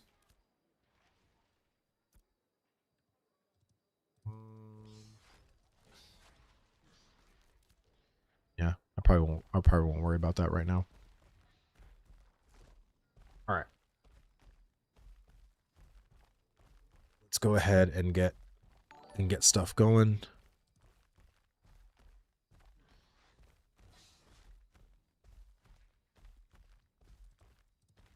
I wonder how do you get a mule already?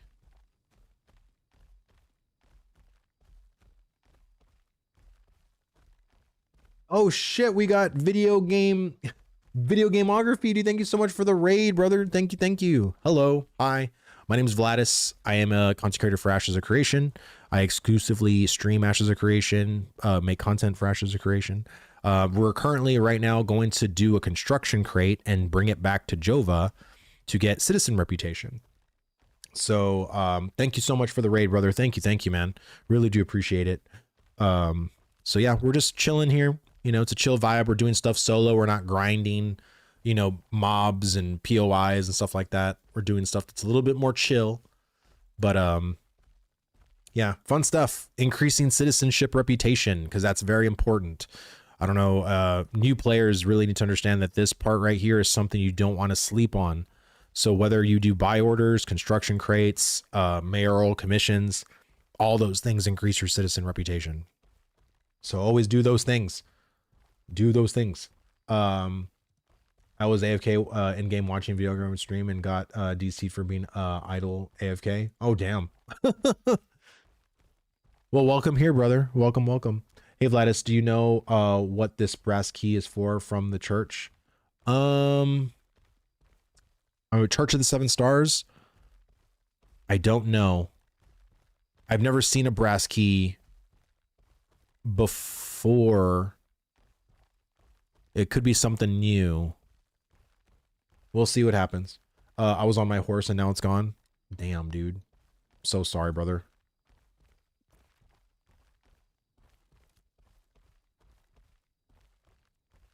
Oh, yeah, killed this name Ghost and he dropped it. What does the key say? Does it have any like flavor text on it or anything? Or you can always just go to the Ashes Codex and type in the key name in there and see like where it comes from. Maybe I don't know if it will tell you where it comes from, but maybe there's like someone left a comment on it or something. You know, yeah, wiki or codex I would say would be the best thing. Dabo862, dude, thank you so much for the follow, brother. Thank you. Hope you're enjoying the stream so far, man. We're just here chilling. We're big chill. You got to collect a bunch of junk from Church to the Seven Stars. It might be some of that. Potentially, like, I think if you're killing a bunch of... But he got it from a named mob, Squatch. So because I know a lot of the cannon fodder stuff around Church drops a lot of shit.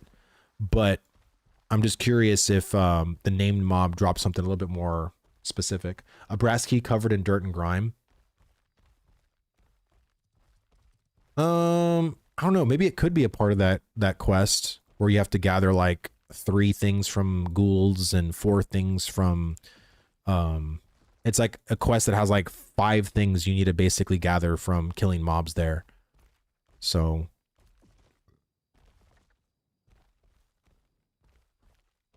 yeah, I don't know. I don't know. Like I said, I would definitely go into the wiki or go into Ashes Codex to see like what, you know, like what they say.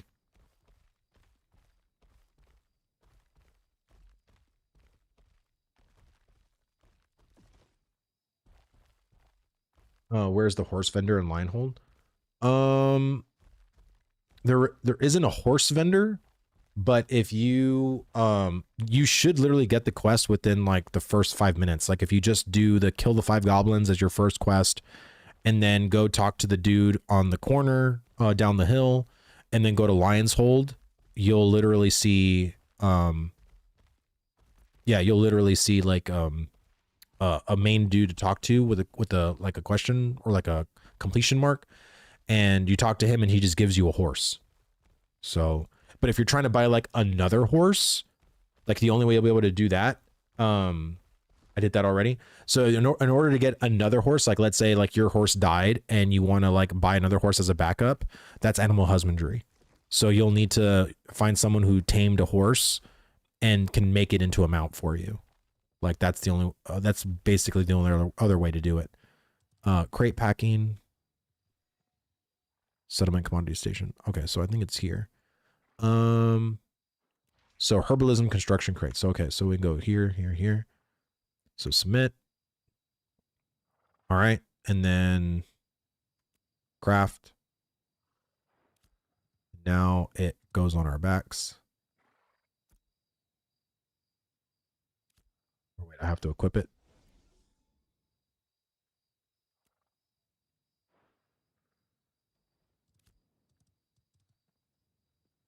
Wait, what happened? Oh.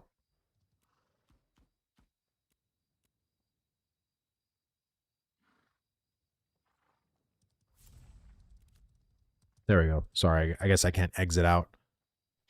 All right, so then once I have this, I can start sprinting my way back to Jova. So I'm also going to be completing the quest, and I'm also going to be getting citizenship reputation, which is also really, really good. Oh, cool. It opens a hidden chest that gives me a quest item. Interesting. Well, that's pretty cool. So find an animal husbandry to sell me a horse. Yes. Like someone who's doing that processing and seeing maybe, because there are horses out in the Riverlands that are novice. So usually they're called bobs, which are beasts of burden, which are used for caravans. But you can also get a horse to actually become a mount too. So yeah, just basically look out for that.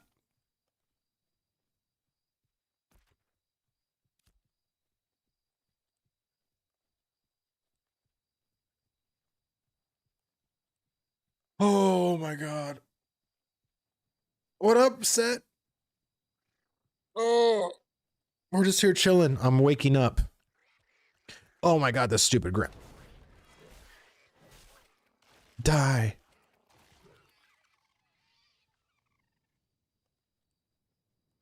All right. So got Destiny. Became citizen. Deliver a construction crate. Heck yeah, we're gonna do that right now. And then I can get an arcane or might necklace. Ooh. Interesting. And then I just need to get 5 more carcasses and then raise my gathering skill to apprentice, which I should do that soon with my mining. Forgot about being level 10 to become a citizen. Time to grind. Yeah. The sun burns so bright. Why is it so bright? Is it actually coming up? Oh yeah. Dawn is happening in 2 minutes. Dude, Dawn is actually pretty cool to watch. Like if you're on the peak or something like that, it's actually really cool to watch.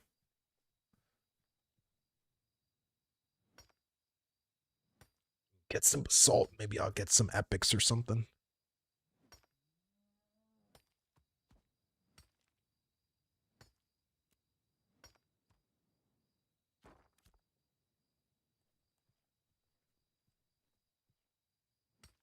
There we go. Oh man. Well, I hope everybody's day is going pretty well so far. I know this weekend I'm just going to be big chilling for a bit. My wife and I are just going to be here at the house. I don't know how long I'm going to stream today. I wanted to stream early, so that way, like, probably in the mid-afternoon, I can hang out with my family. That's why I wanted to stream like early or as early as possible. I don't have much time to watch stuff IRL. I don't have certain time to watch such things in game. All right, brother. Well, just watch whenever you want, and if you don't want to, then I'll see you later. We built first settlement on EU. I walked with 3 hunting crates, took a lot of time, but it felt amazing. On the sunrise, that is. Okay. Let me see. So far so good. Very happy with the queue fixes. That was getting it instantaneously. Might make another coffee. Awesome. Like I said, it just take them time. This is why I wanted new players, just to wait. But I knew the majority of them weren't. You know what I mean? They're going to see their favorite streamer playing and they're going to want to go in with them, right? So clearly, like, they're going to be upset when they see, like, oh, how did the streamer get in and I can't get in, or whatever the case is, right? Like, people are just going to be upset. And I was trying to negate people being upset by just telling them to, like, hey, just chill, like, wait a little bit.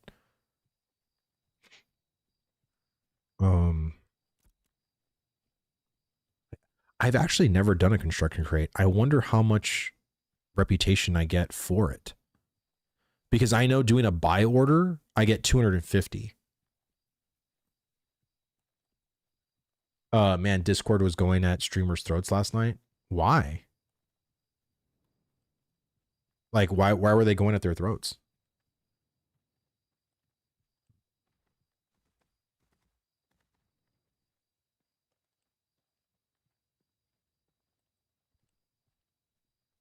This isn't my first rodeo. I was ready for a 2 or 4 hour queue. Well, that's what I mean, right? Like, I mean, New World had like 10 to 12 hour queues, depending on what server you went into. I know when Olympus opened and Asmon was all trying to get in, the queues there were freaking insane.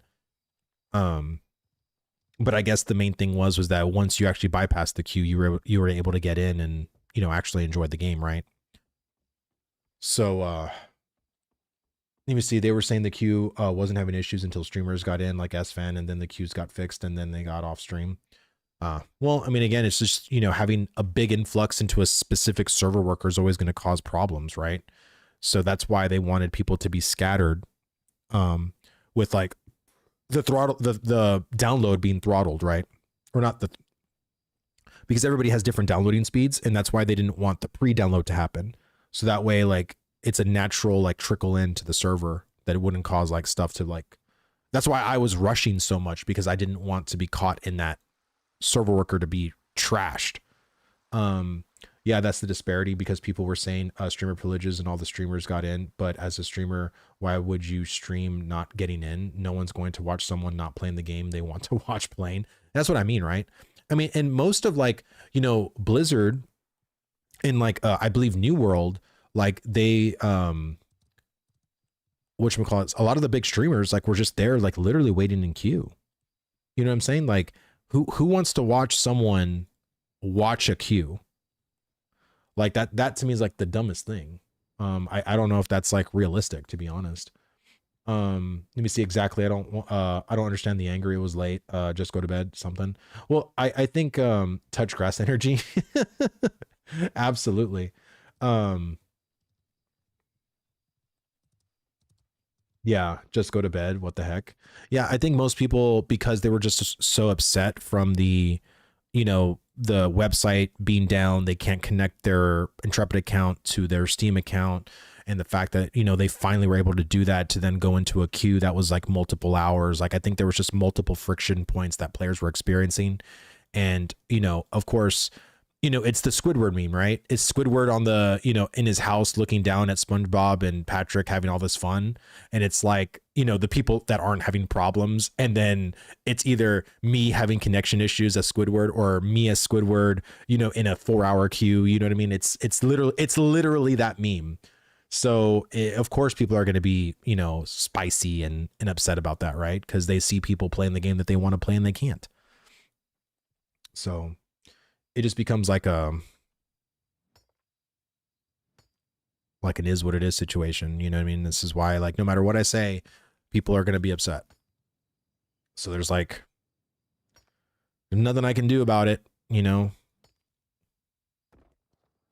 Uh-oh, the sun's coming out.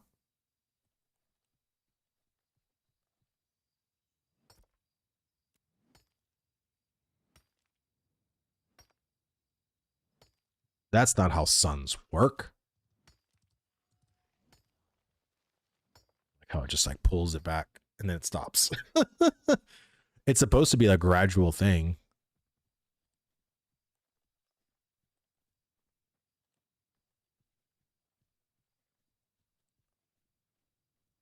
Well, looks like the morning outside my house right now.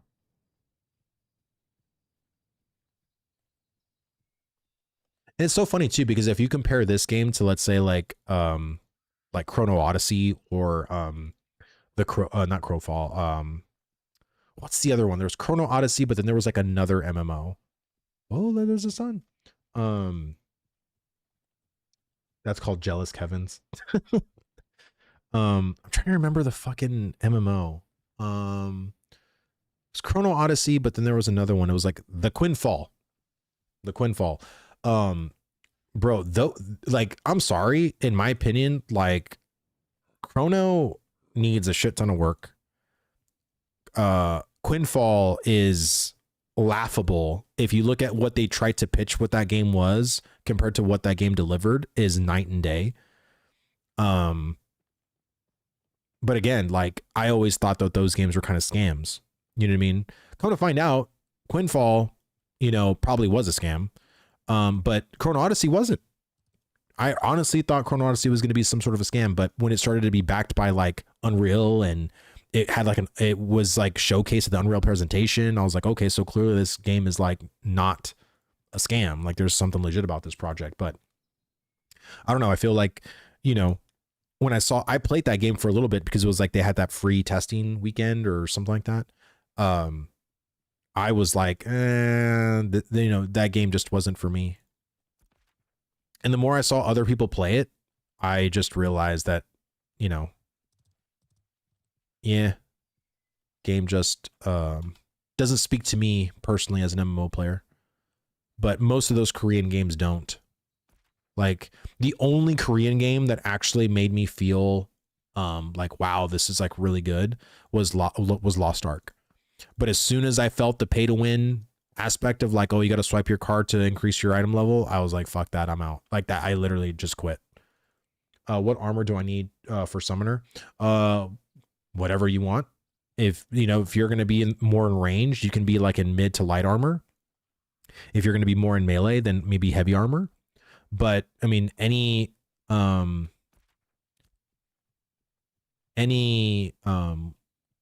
class can wield any armor and ashes. It's not class specific. So it's really up to you. Glad to see the trees are still psychotic when chopped down. It sometimes happens. Like you can chop a tree and it falls perfectly normal, and then you chop another tree and it falls like crap, right? So if I chop this tree down right here, just minimize that. See, falls down right. But then sometimes they spaz, right? And sometimes they float. Just depends, you know what I mean? This is a magical world that we live in, right? Things are unpredictable here. So let's go here. Let me see. Sorry, but I just joined. Are mules for trade packs hard to get? So right now, I actually don't know what you need to do to get a mule. I literally saw someone with a mule right now. I don't know if that's something in the caravansary that I need to do or what, but I would like to definitely find out. Let me see. The worst part about Lost Ark is the swiping your card wasn't even guaranteed increase item level because it was super RNG to increase item level once it was like 1200 or whatever. Oh, I know. And that's when I saw Asmongold play it, and the more I saw the more I saw people playing,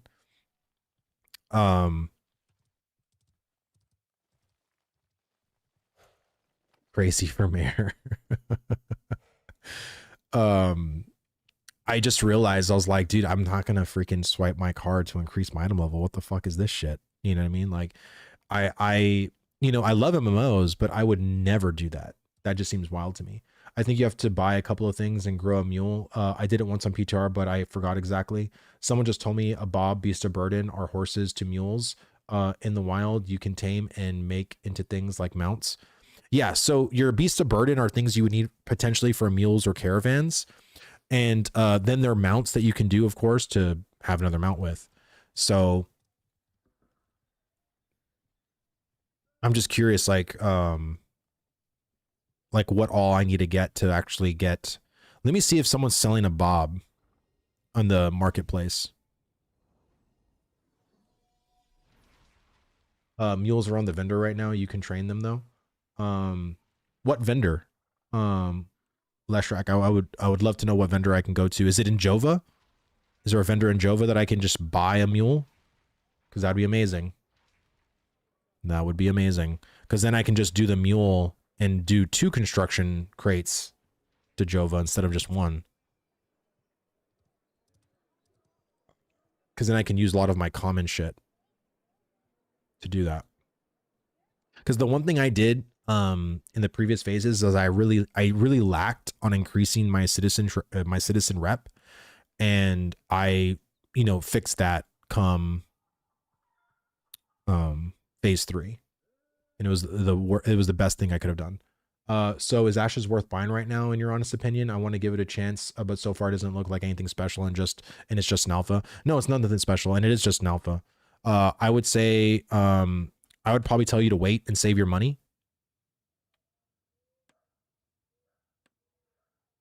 There we go. 1 out of 20. Wow, 666 reputation. That's pretty damn good. I like that. Bam. Bam. Mite necklace. That's like, what? Those are some crappy stats. Like, why is that the case? Okay, let's get that and not do anything with it.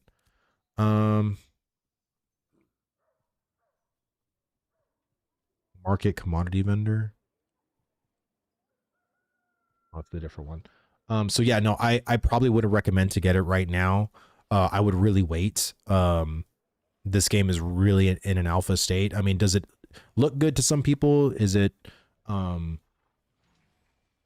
for certain people like myself? Yes, but I think the majority of MMO players aren't going to enjoy this experience. So I would really just say, like, to come back a little bit later. Keep a watchful eye, watch the Ashes of Creation live streams, do all the things to, like, keep, if you want to keep an eye on it, then do it. But I would say this game is far from playable in a long-term sense. You'd only buy this to test the game out and actually give feedback. Yes, exactly. Like, if your mentality is like, hey, I want to be an early tester and give feedback on systems that are unfinished, unpolished, hopefully like push systems in a certain direction that I think would be better for the game, then by all means, yes, like, we need people with that mindset. But if you're looking to play an MMORPG, that's just not what you're going to buy into. Like, that's just the reality of it. Just check AI a bit ago. It said from Chicago, I need to find the nearest travel hub and get to Jova node to find Animal Husbandry to buy a new mount. Yeah, I mean, so there are definitely stations here, but you're gonna need so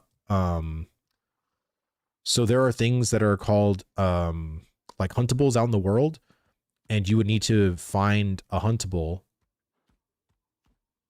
like a horse or something like that turns into a mount. Like, that's what you're gonna need to do. Vale, brother, what's going on, dude? So now my citizenship reputation is 666. Ooh. Let's see.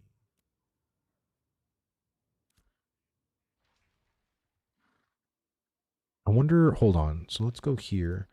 Would a mule be considered animal husbandry?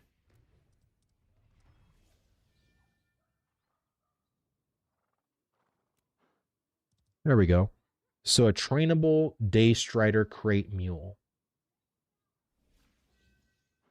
So that's the mule I need to get then.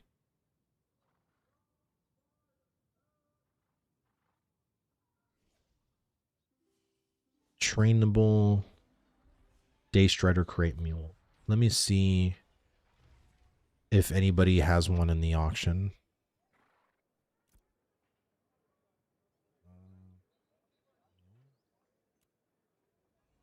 Holy shit. A gold 50?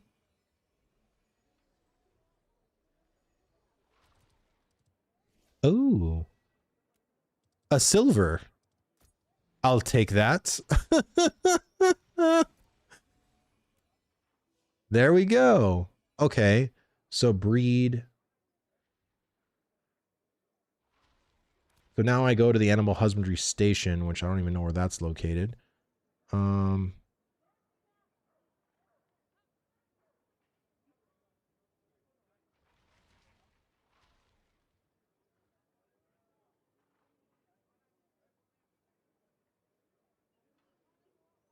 Does anyone know where the...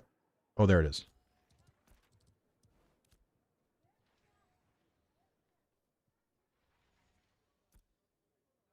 Okay. Crate mule. Bam. Add. Start job. Bam, I did it. Oh shit, it's gonna take 30 minutes. Okay, well, let's go do another construction pack thing. Worth the investment though? Yeah, absolutely. If I can do 2 at a time, that's double the amount of XP I get for doing these construction crates. Let me see if I can, because I know the herbalism one still needs to be done, but I want to just check. Okay, so I can do mining or lumberjacking. Okay, so let me just, I'll do mining since I have a bunch of the common mines. Let me go use the bathroom real quick. And I'll be right back. Is there any content in the desert tropics yet? There's a bunch of POIs you can grind there, but as far as quests, the quest in the desert and stuff like that is very light, along with the tropics and June Dark. So how is the XP for crates? It gives you 666 reputation per crate, which is pretty damn good. I think pretty damn good. So if you turn in 2, that's like 1200. You'll do a couple of crate runs and because it takes 10,000 reputation to go from peasant to commoner, which is insanely worth it. It's definitely worth to do for sure. But yeah, I'll be right back. 1 second.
My wife, my baby, my 2-year-old are all sleeping on the bed together. It was really cute. I was like, what the heck? It was like the whole house was turned off light wise. Let me see, Vladis, are the way orcs jump final? I feel like the elves should be the only ones with the flip in their jump. Do orcs have a flip in their jump?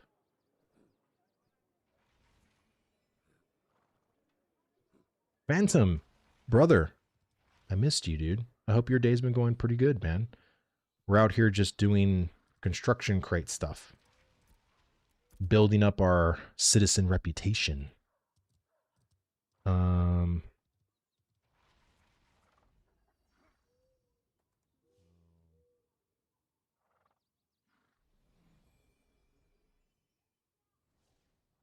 Nice, got me start this morning on Letheria. Oh, really? How's that server going?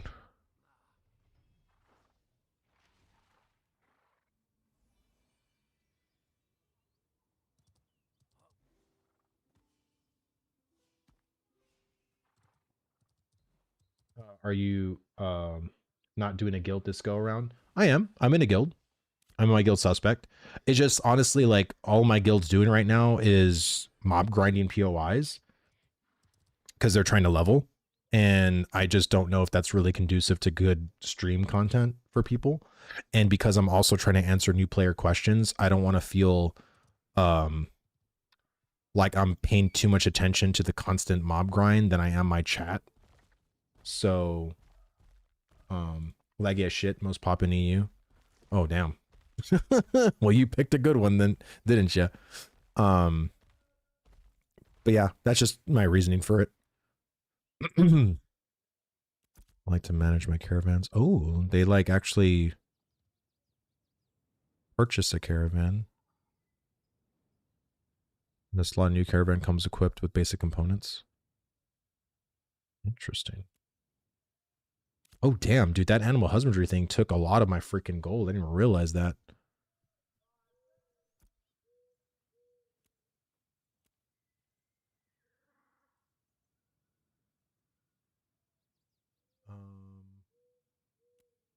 Is it going to give me another quest to do? No, it's already done. Okay. How's it going today? It's going pretty good, dude. Just relaxing. Just doing crate runs and shit. God, that mount looks so cool. I love that mount. Let me see. We do this citizenship. Do we get a vote in 6 hours when the mayoral candidates registration closes? So no, you have to vote when it's open, but when it closes, that's when whoever has the most votes gets to be mayor, basically. But yeah, and then once that mayor gets in place, then they'll start initiating like mayoral commissions, and then they'll start like, you know, deciding what buildings are going to get built in the settlement, you know, stuff like that.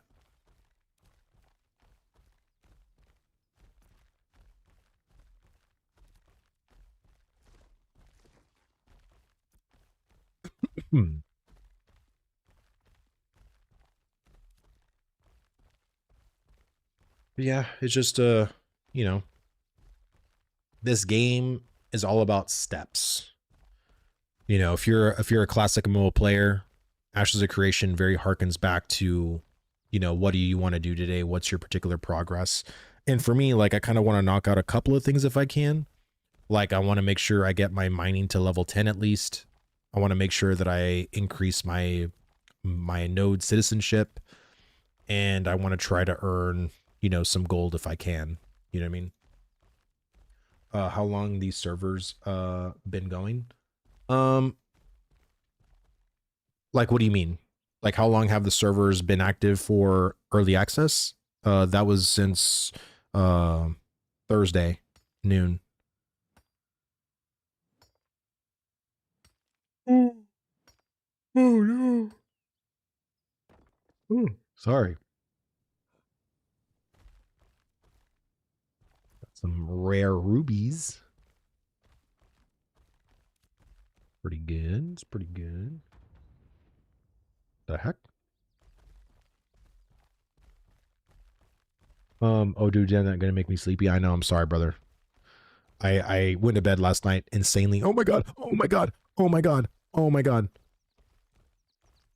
Uh okay, that was not fucking scary. It's like I saw that Minotaur. Even me level 10, level 15 Minotaur could kill me pretty quick. Like I expected you to have done all the heavy lifting for us new Steam players already. Well, I mean, we're trying, man. We're trying to do all of the heavy lifting as much as we can.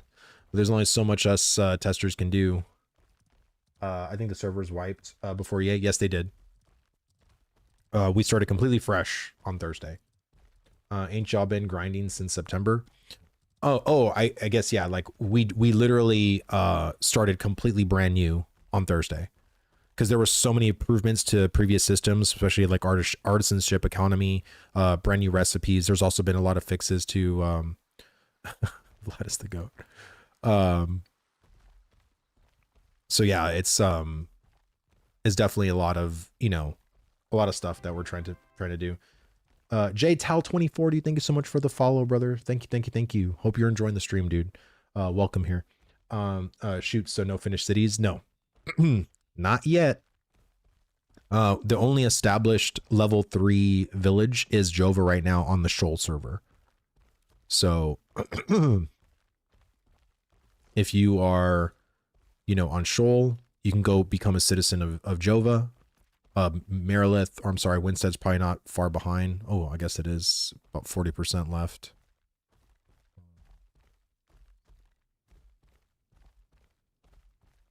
Wow, Marilith is actually further along? Crazy. Crazy girl. Enjoying it. Thanks. I'm on the same server I'll be on later. Maybe I'll join Jova. Nice, brother. Yeah, Jova for me, like in the route that I do for my mining, my lumberjacking, my herbing, like Jova is like a really good central hub for me. And I usually always become a citizen of Jova. I remember phase 3 when, you know, the first phase 3 happened. My guild was a citizen of Winstead and I chose to be Jova because it just works out better for me. Like I go to Winstead for sure, but I don't really congregate there a lot because it's just, it goes out of my way. It's out of my way. It's on the outskirts of my path. So I usually go there. Like I have, like what I usually do is keep, settlements as like my thing. So like for Nuela, I usually keep a lot of my herbs in Nuela. Jova I keep for my mining, and then I have Halcyon as like my all my lumber. And oh shit, I'm going too far. Going too far. And then for Winstead, I kind of have like a mismatch of like maybe some higher end materials of like kind of everything. That's kind of like how I do it. So, and then like I do use Merilith from time to time, but that's kind of like a junk one. So I just kind of keep everything there. Quick wave, drop off cookies, then runs away. All right, Fupo, good to see you, brother. Hope you're doing okay, doing well this Saturday morning. Thank you for stopping by. All right, so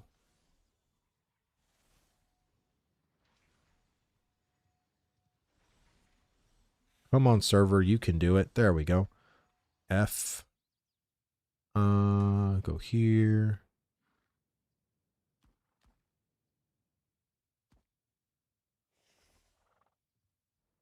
Oh man, if I can put basalt, I thought I had to put metals, but if I can put stone, oh my god. Yeah, we'll do that. Let's go ahead and do that.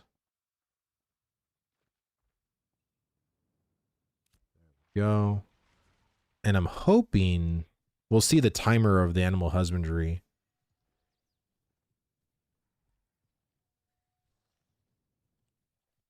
But the one thing I do want eventually is timers.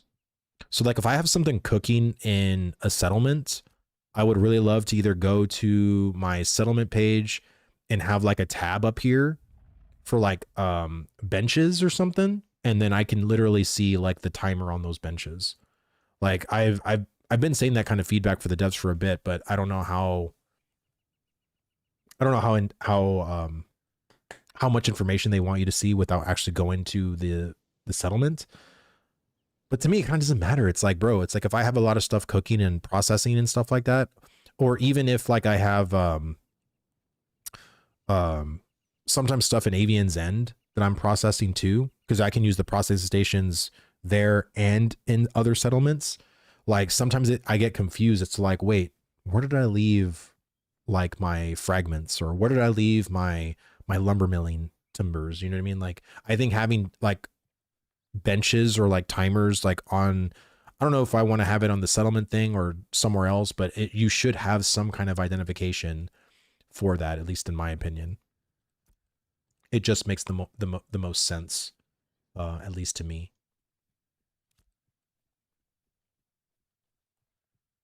Hi, is Fighter good for soloing? It absolutely is. I love Fighter. I know you've probably seen some videos saying Fighter sucks or Fighter's not the greatest or all the other classes are just better than Fighter. And that is true when it comes to PvP. But if you're going to be leveling in a PvE environment, Fighter is a very, very good class to have. They do a shit ton of damage. They're very good in single target. They're very good in AoE.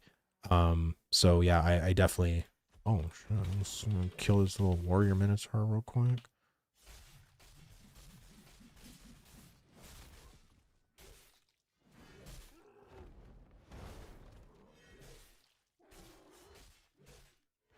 Cool. I personally am enjoying the fighter, dude. Me too. Like I've always enjoyed the fighter since phase 1, and you know, again, we are going to get some facelifts coming up, probably January or February of next year. Did I get a treasure map? I got the recipe to do treasure maps. Sweet. Fighter is great, but I'm really loving Summoner this go around. Yeah, I mean, again, like I do want to play Summoner for sure. I just want to play it when it's a little bit more fleshed out. I think once they add the brand new ranking and updated talent trees to all the classes, that's probably when I'll try the Summoner. But I don't know, maybe I'll be too attached to the fighter by that time. I don't know. We'll see what happens. But yeah, is there a lot of PvP in this game? I would say that that's pretty much what the end game is. End game is all about PvP and PvE. It's supposed to be. Right now, I don't know how this phase it will be as far as PvE though. I mean, we'll have to wait and see. But I mean, typically there is a lot of PvP from like guild wars, node wars, node sieges, lawless PvP territories. So yeah, there's a lot to PvP. If you like PvP, there's a lot of PvP to be had, especially if you're in a guild for sure. Yeah, skill trees need work and the map needs work too. Yeah, I do love the new updated map though. I think the map looks way better than what it did before. I'll say that much. I'll say that much. Yeah, the new map is nice. It is. But I mean, could it still use some more polish? Could it still use some more nuance to it? Absolutely. I mean, my one little qualm is like the fact that I love the fact that you can zoom in, but then there's like this weird transition from like there to there, you know, but you know, overall, I like it, you know, it's a step in the right direction is what I'm saying for sure. F the new map, all the YouTube help videos show the old map. I know. Well, it's because the PTR was under NDA and we literally just got this brand new map with early access. Mad Trojan Horse, thank you so much for the follow, brother. Thank you.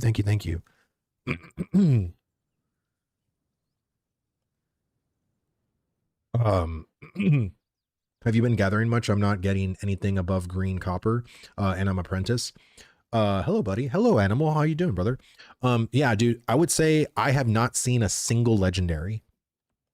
I have gotten epics. I have gotten heroics. But I have not gotten any legendaries, but I have not gotten any epic copper. At least I don't think so. I haven't found I think I have heroic copper, but the RNG seems way better than what it was in PTR. Like that's for sure. Let me see, we gave feedback on this. It's annoying that they haven't tweaked it. Well, I personally want it to be more on the common uncommon side. My whole thing is that there should be progression in you wanting to upgrade your tools, and I'm not saying that it'll be impossible without upgrading your tools. Like I said, I have heroics and I have, you know, the higher tier stuff, but nowhere as near as commons and uncommons, which again, especially if you're novice, you shouldn't be a pro at gathering, right? Hence the term novice. But you should be able to get it randomly. Let me see, is there a cosmetics vendor in the world? No. I don't think there's a cosmetics vendor in the world. You basically just get cosmetics from like the shop, or if you purchase the pre-order packs, or even the stuff from the shop on the website right now.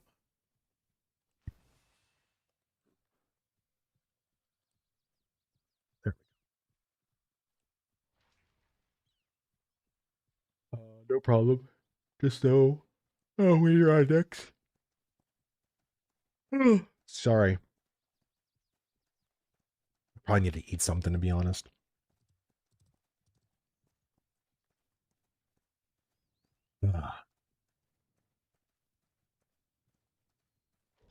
But yeah, I'm excited to start increasing my citizenship rep. That's like one thing I postponed, and I'm like, man, it would have been so much better if I did that like super early on. Well, look, King Manny. Isn't King Manny the GM of the order? Hold on, let me ask.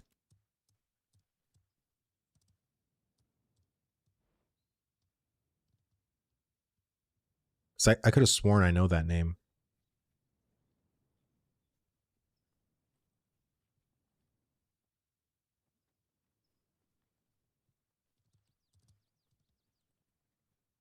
I knew it.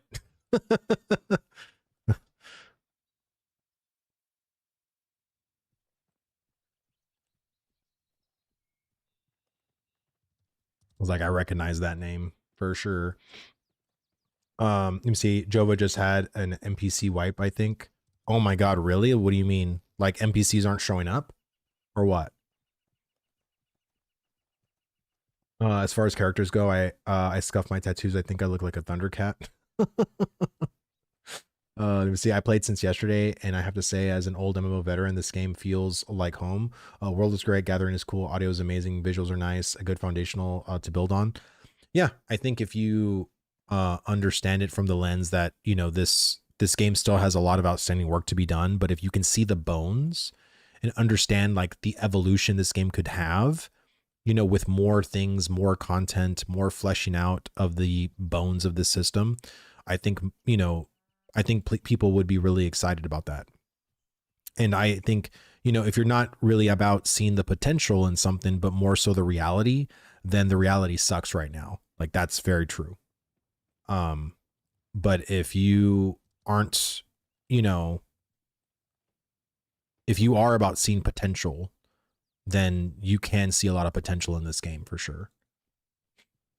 Everyone's going to be flooding into Jova. I know, that's why I became a citizen. Like as soon as I saw like that I could become a citizen, oh my god, that guy already has a day strider. I'm gonna get a day strider too. See all these rams because they came back from the anvils. I wonder how the anvils is doing, because they added 33 POIs to the anvils, and apparently the experience there is still not what it should be. And there's still a lot more fleshing out that we just need to do at that particular starting zone for sure.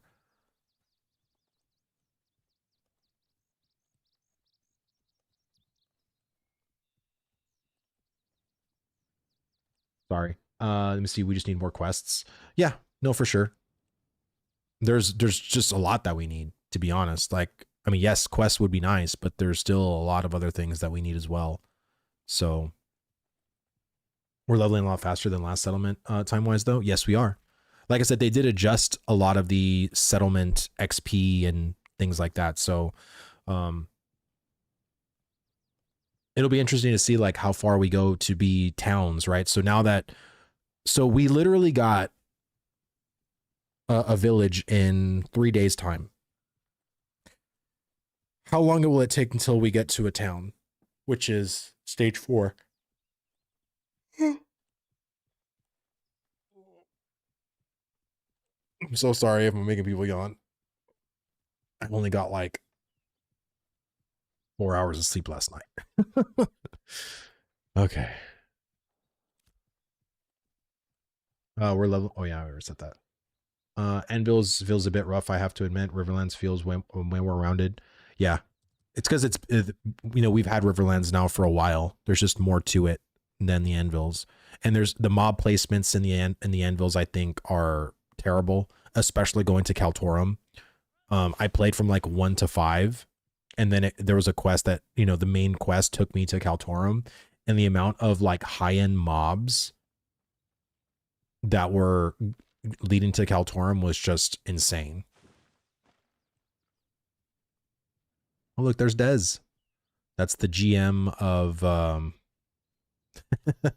that's the GM of the Revis Order. It's a lot better than the Anvils now, but it still needs some work. Yeah, no, for sure.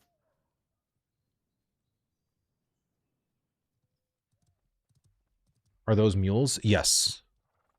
Like you'll see the mules, they're like day striders, they look like anteaters.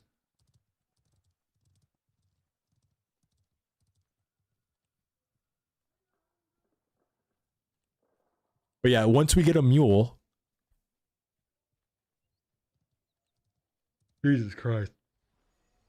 I'm sorry, I'm not doing it on purpose. But once we get a mule, we'll be able to equip 2 crates, one on the mule and one on my back. And so then we'll get double the experience, and then we'll be cooking for sure.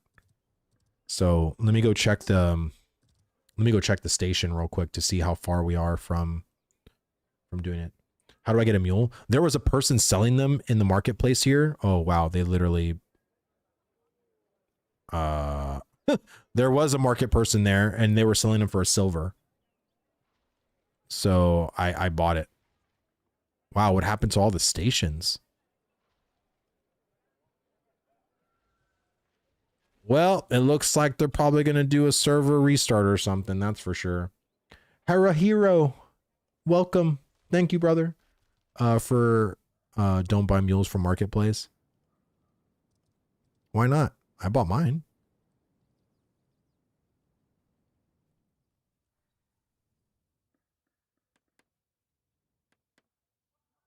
Herb vendor. I bought mine for a silver. Oh, for 38 copper? Oh. I didn't know that. It's okay. I only got it for a silver. At least I didn't pay a gold for it. But premium experience on premium experience on the marketplace. Yeah. For sure. So now there we go. So that one's done.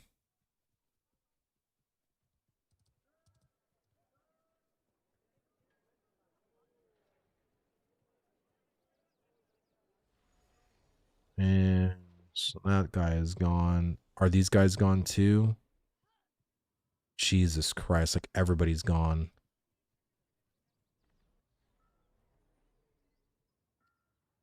Well, let me see. What can I do? I can go get another crate here, but I wanted to have my freaking bench. And the bench is literally gone.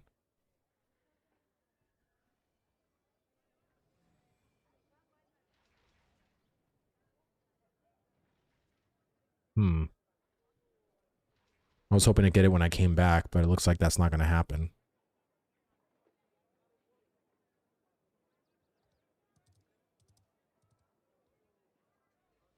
Here, let me see. I'm going to go to the Discord. Is anyone saying? I'm pretty sure people are talking about it on Shoal.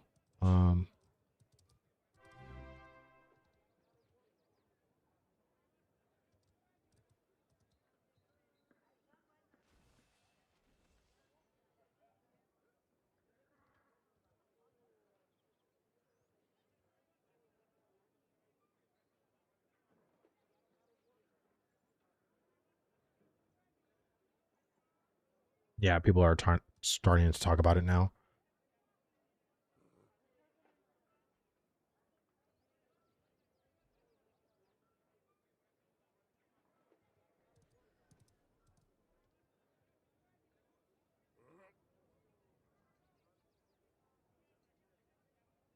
Well, yeah, people are giving all the feedback now.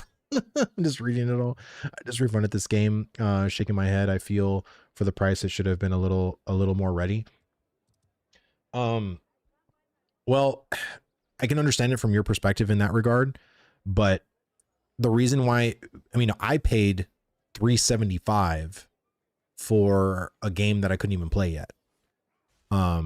Because I was buying more so the vision. I was buying more so the early adoption and the backing the financial portion for this, startup company and for the game to eventually release. I think the more and more it started to go down, the more and more people thought of it as a game price and not an investment price. Which is fine, which is, like I said, it's reasonable. But I agree with you. I think $50 for the state and the content that it's in, the majority of people should not buy into it. Like they really shouldn't. And I want to say thank you when people say stuff like that. I'm just not fast enough. Just say, oh shit.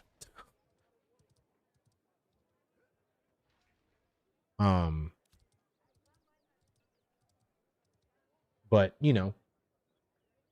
everybody's different. Everybody has different ways of handling their money. Do you have town models for all races or just humans currently? Just humans.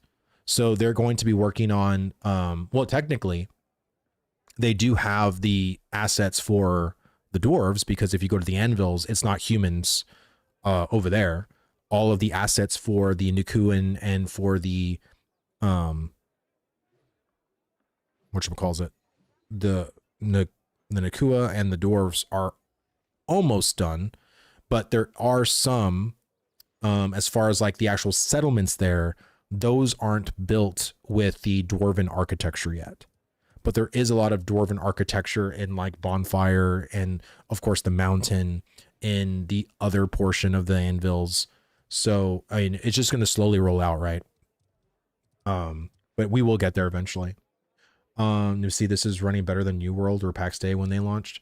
I mean, Ash is also cheaper at the moment than New World or PAX Day was.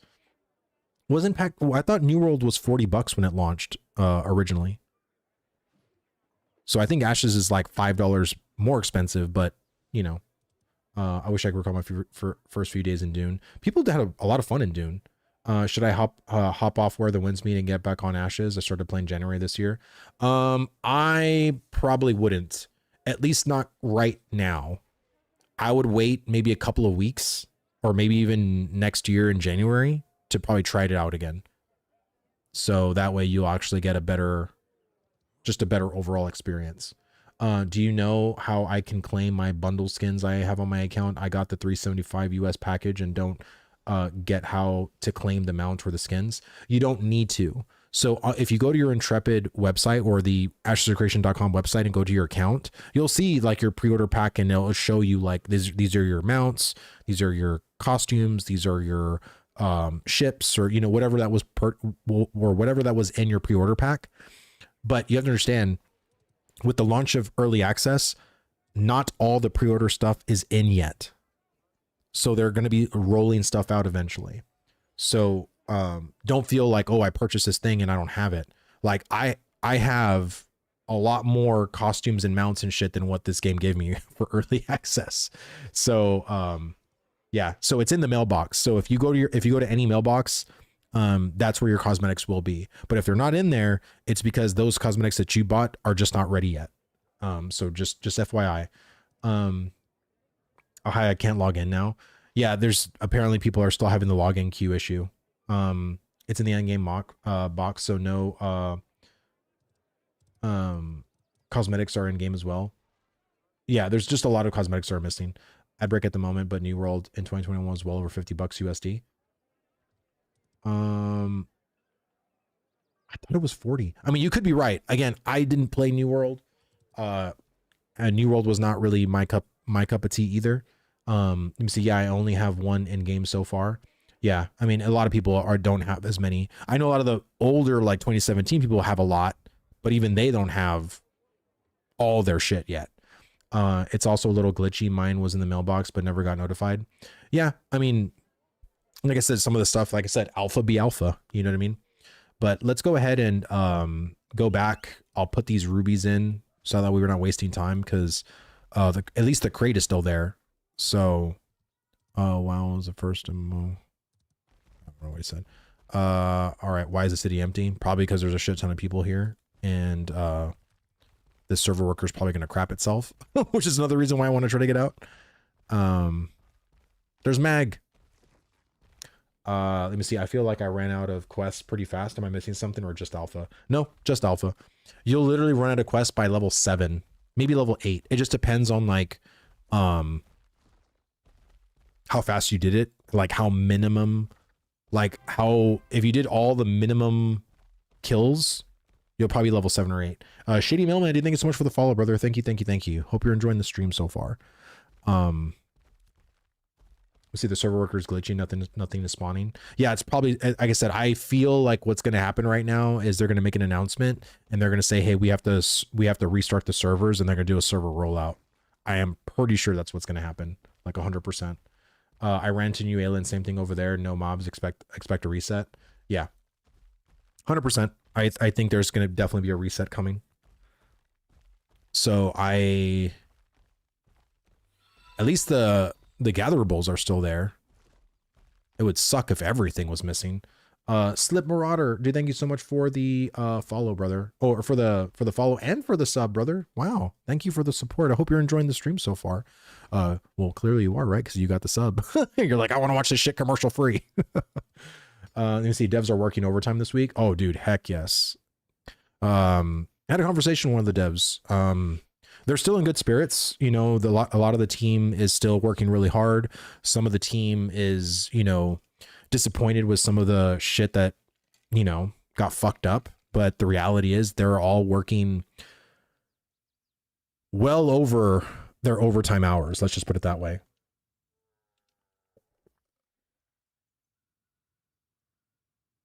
See, they said quests are the easiest thing to add, so why can't they do the easiest thing to add? Well, I think we're going to be getting that. Malmy, dude, thank you so much for the sub on YouTube. Thank you, thank you, thank you. Hope you're enjoying the stream as well. That's what's going to be happening this year, at least this coming year for 2026. I would not be surprised if we get a huge influx of brand new quests, both in the Anvils, Riverlands, and probably even the other areas as well. Because there's a lot of stuff that foundationally needs to be in place and working well in order to add the stuff on top of it. Again, if you start adding stuff on top of a system that would need to be tweaked or tool adjusted, or the back end things need more work, there's no reason doing that, because then you got to take all that shit off. You know what I mean? So Logan X, dude, thank you so much for the sub, brother. Thank you, thank you, thank you. Hope you're enjoying the stream too. So yeah, there's just a lot of stuff that they got to do. I'm gonna kind of waste some time heading down to the crate station because I feel like a server reset's gonna happen. Repercussions, thank you so much for the follow, man. Thank you, thank you, thank you. I just think we're, you know, this game has so much left on the table to do, and this is why I try my best to tell new people to, you know, like, hey, if you want to be an early backer, if you want to support, great, you know, but please wait, you know, please. Zorak the Tank, dude, thank you so much for the follow too, man. Thank you, thank you. Man, we're getting all these follows a little bit back to back. Is that the mount Steven gave you? No. Well, yes. This is the mount Steven gave me, but this, I actually purchased this mount back in 2021. I asked Steven for this mount because out of all of the pre-order packages that I've seen from 2020 to 2021, this was my favorite fucking mount. And so,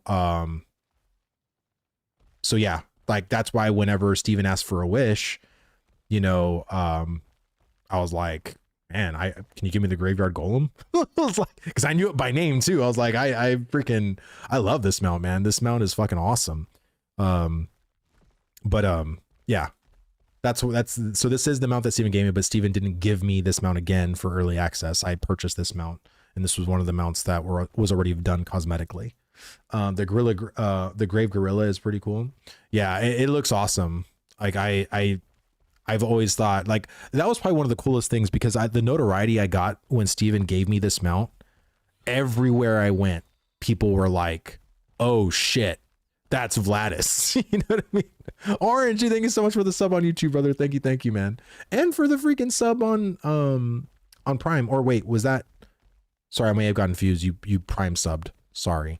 But thank you, dude. Thank you for the support.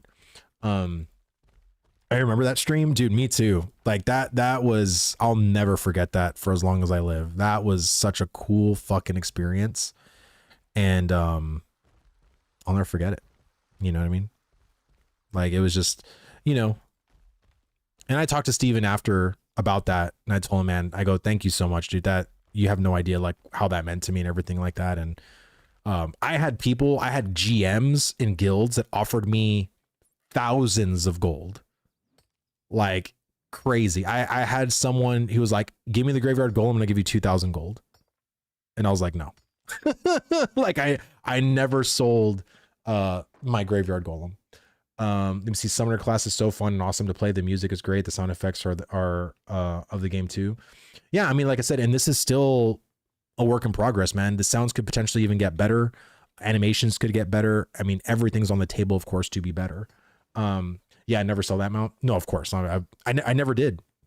I I actually let one of my guildies write it, but he traded it back to me. He's like, I just want to write it. I was like, all right. And then he gave it back, of course, but that's the extent of it. I never sold it. You see, what are your video game settings in game? Let me show you. Let me show you. Okay. Let me finish this real quick. All right. So game options, graphics. So I have everything set to high, DLSS, quality, auto, display. That's where it is. Audio, this is what I have it as. I have a pretty good computer, but there really is no reason to be in ultra settings because, yes, like it looks amazing, but FPS wise, like there really isn't too much of a difference between ultra and high. And high looks really, really good. But it gives me better FPS. Like I'm getting over 80 to 90 FPS comparatively. If I were being ultra, I'd be like in 50 to 60 FPS. And I just think FPS is better to have than the game looking a little bit more polished. You know what I'm saying? Everything's set to low for me. Yeah, and it really just depends on, of course, like your PC, your hardware, you know, all that stuff, right? So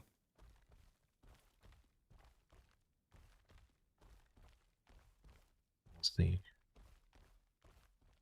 Is stuff back in let me check the Discord real quick to see what people are saying.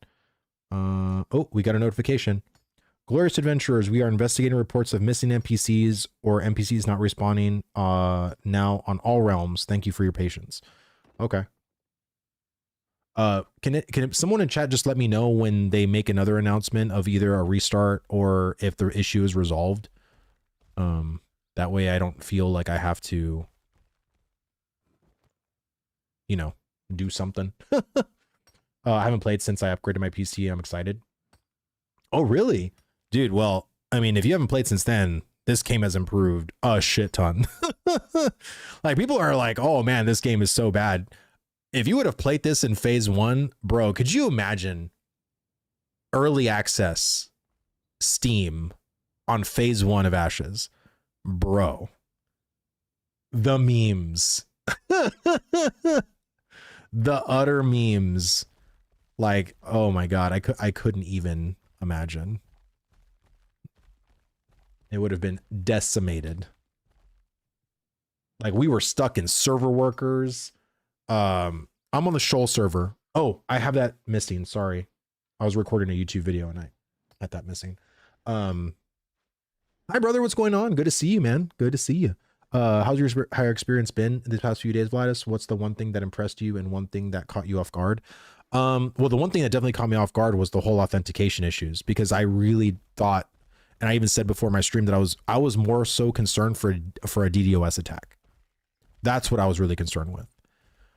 But I was also just, you know, caught off guard by the whole, you know, Steam people, like the brand new Steam people purchasing the product and not being able to go to the website and link. That caught me off guard. But, you know, at the same time, it's like, if you're in the MMO genre, like MMOs always have problems with launches. It's just what's going to be the particular, you know, launch issue, right? And this time around, it wasn't really so much like the game. It was more so like the connectivity issues of linking your Steam account to the Intrepid account. And then on top of that was also just the queues, right? Which queues are always just, oh, fuck, are you serious? I can't even create the construction crate. Let me see, they are back. I don't know what's going on, though. Let me see, yeah, most people aren't used to testing in alpha this early in development. Yeah. And again, most people think, well, early in development, this game's been around for 8 years. You know what I mean? It's like, I understand that whole argument, but like, as we discussed many, many times on my channel, we barely started working on the MMO like in 2021. So, well, so let's just go out and mine rocks, because at least then I can try to hit level 10 on mining.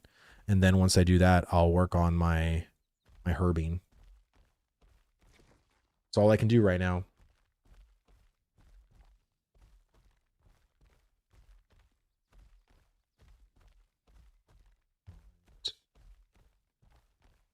Do you know the market rate for rare or below rocks in wood? Brother, I do not. They just put up the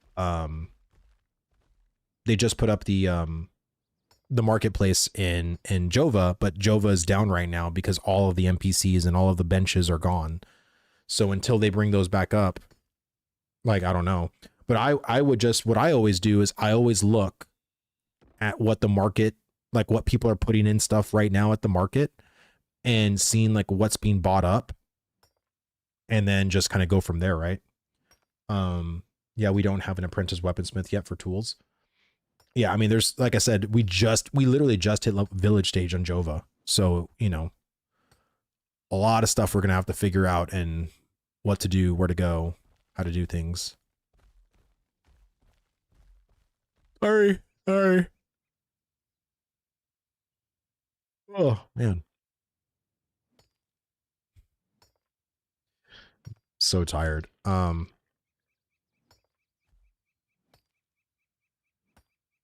probably eat something, right? I mean, haven't eaten anything, so eating stuff is good for the soul.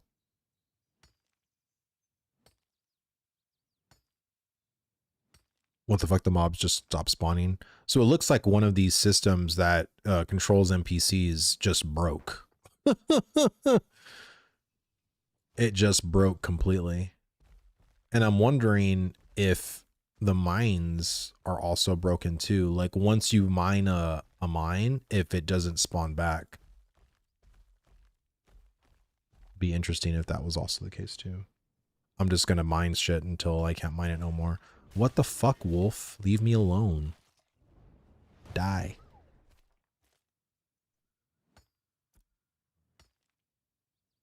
Let's get this ashwood out. Let's see.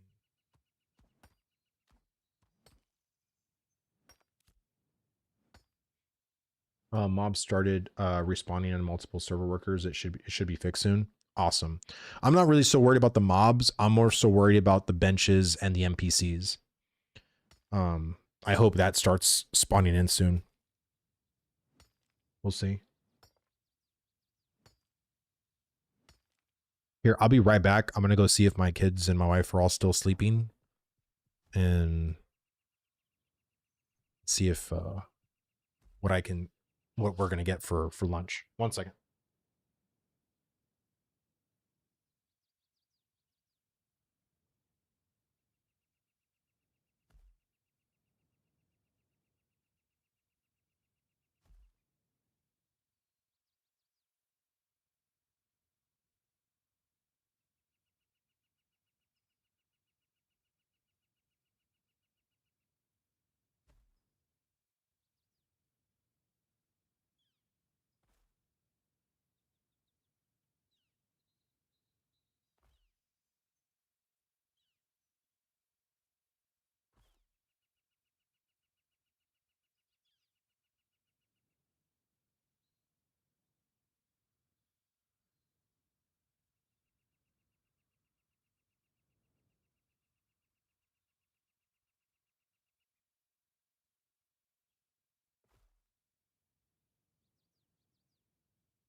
Nope, all my family's still sleeping. Okay.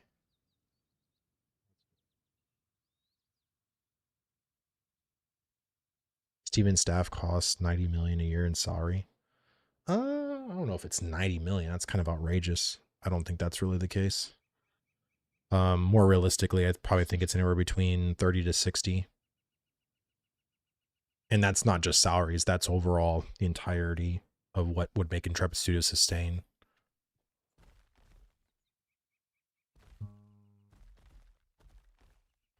So do we have any confirmation if benches are back?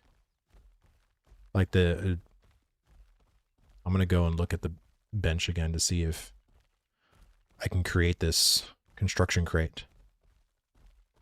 Everything disappeared. Who said that? Thank you, brother. Really appreciate it.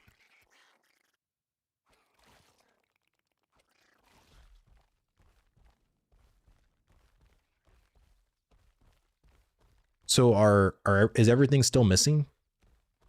I see some basalt up here. Yep. Well, at least these are respawning. So the gatherables are respawning. How many of you in there are also gone? Yeah, so this is like not a server thing. This is literally like a game thing. The quest markers are missing. The map is broken. No mobs, no NPCs. What's going on?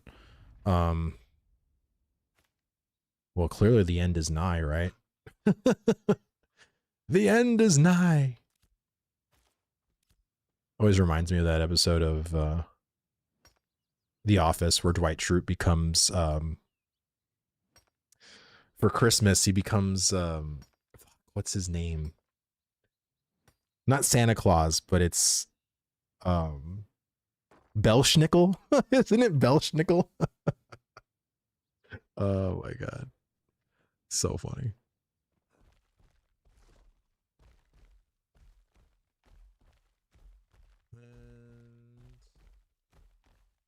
Benches are still down. That sucks. And I can't even sell my materials because there's no vendors. So, and benches are all down across Shoal. Dwight, today someone poisoned the coffee. Do not drink the coffee. Signed, future Dwight. Bro, I've been like, my wife, she's never watched The Office until, you know, me and her got together. And she liked The Office. I mean, she, you know, she thought it was a great show. But I watch The Office as a comfort show. So I watch it a lot. And my wife's like, babe, put on something else. She's like, I am sick of this show. Like, and I'm just like, I don't get sick of The Office, man. Like, I can literally watch that show so many times and still laugh. It's just one of my comfort shows. All right. Let's go and try to mine rocks, I guess. That's all we can do. Since the game is poo-pooing itself, what else can we do? But again, I think this is a good example for new people to see. Like, you see, you know, how unfinished this game is. Do you see like the problems this game can occur for the people playing it? So it's like, would you be in the game? Like if you're stuck in queue or you can't log in, like, would you want to be experiencing these kinds of things? Like, I don't think so, right? This is why I always tell people to wait, because, you know, I wouldn't want to experience these kind of issues normally. Because ultimately, like, it is frustrating. You know, The Office is my girlfriend's comfort show too. Yeah. Like, and my wife, like, she watches like Friends, like from the 90s, and I have never been a fan of laugh tracks. Like, I don't like shows that prompt me to laugh. There are a few exceptions which are older. Like, I love the Golden Girls, which is a, you know, but that was from a live studio audience. That's not a laugh track. But the whole like laugh track thing that started to happen in the 2000s, just it's so not my cup of tea. Like, and then when two people kiss, it's like the whole oh, and you know, like it's just, I don't know, it's just so cringe. I usually don't like shit like that. After phase one's experience, this is nothing. That's all. Yeah, I think we've been hardened for sure, Lesh. I mean, I for one, it's like I see this and it's like, you know, par for the course. You know, try being stuck in a server worker for 2 hours and you can't leave it. That'll show you. It's a lot. Let me see, what can I delete? Probably the bus. Depends on what rarity this is. But we'll see, you know. Alphas have so many issues and problems because their backend systems still need adjusting, still need work. And again, with every patch, especially these major patches, which this one launched with the 0.18 update, the more people you have, the more potential instability you'll have for bugs that maybe we as the testers and PTR couldn't find because we didn't have enough people to. And so again, with more people always comes, you know, those weaknesses get exposed, right? Anyone have skills not working? My cathartic melody just won't cast. Oh no, I can switch my forms. Can I world one? Yeah. Yeah. I'm not experiencing any issues with my abilities.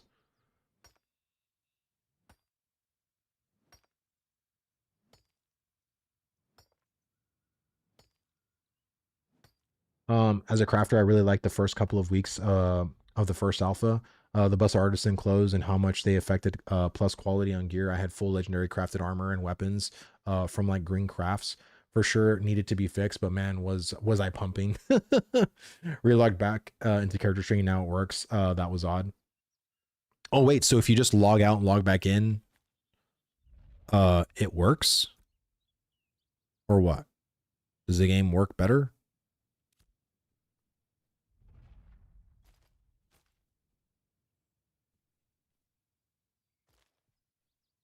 Hit the freaking rock.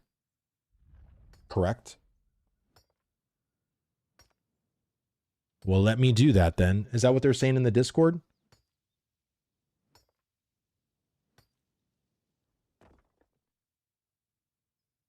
The storage and everything not spawning. Empty bench. See, I have a hard time believing that if I log out, that the benches will come back for me and not for anyone else. That's what I figured. If something is broken, relogging always helps. Well, no, this is not like a me issue. This is like an everybody issue. So right now there's no NPCs, there's no benches in the world.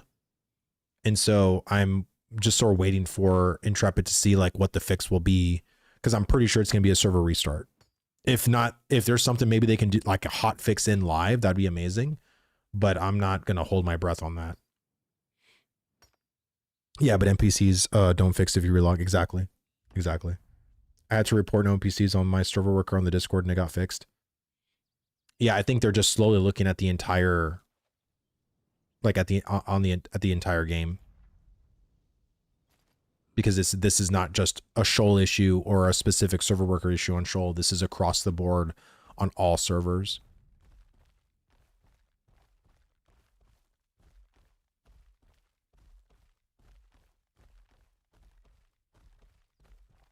There we go. So I'm literally going to get to a point where I will have a broken mining pick and I won't be able to repair it. And what's my gathering at? 56%. So pretty much my goal today is to get my mining pick to level 10, do reputation runs, work on my, once this reaches level 10, then I work on my herbalism to level 10. And then once herbalism to level 10, then I'll work on my tree chopping to level 10. Because I'm not going to freaking miss out on the whole Weeping Willow bullshit again. Not again. Gonna be prepared for that shit. Okay. Any tips on a noob to this game? Weeping Willow. So, Mad Trojan. So, I have a video actually. It released. I don't know how it's doing, but if you click on my YouTube channel, I have a video that literally shows you the first 30 minutes of Ashes of Creation. So like if you play the Riverlands, which is where I'm at, I show you like how to play the game, like things to look out for. I don't baby you too much, but it basically just shows you like the entire questing chain. And the questing chain, you know, is self-explanatory to some extent, but there are some things that you do need to know and to watch out for. And so I kind of point those things out in my video. It's not too long. It's like 20 minutes long. I was able to condense my 35-minute gameplay loop into like 20 minutes.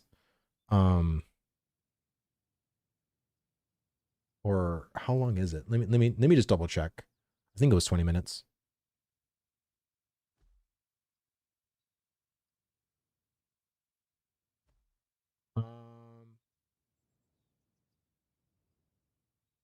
Yeah, it's 22 minutes long.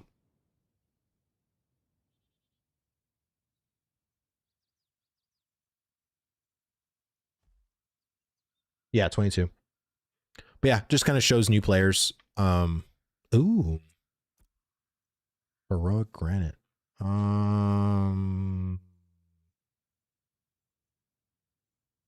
Fuck.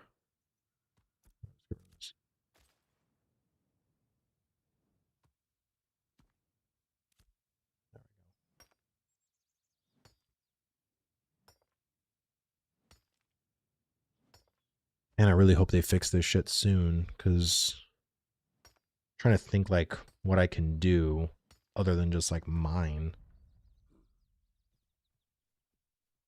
Is this like a never-ending basalt or something? Like what's going on? It's just like insta spawning.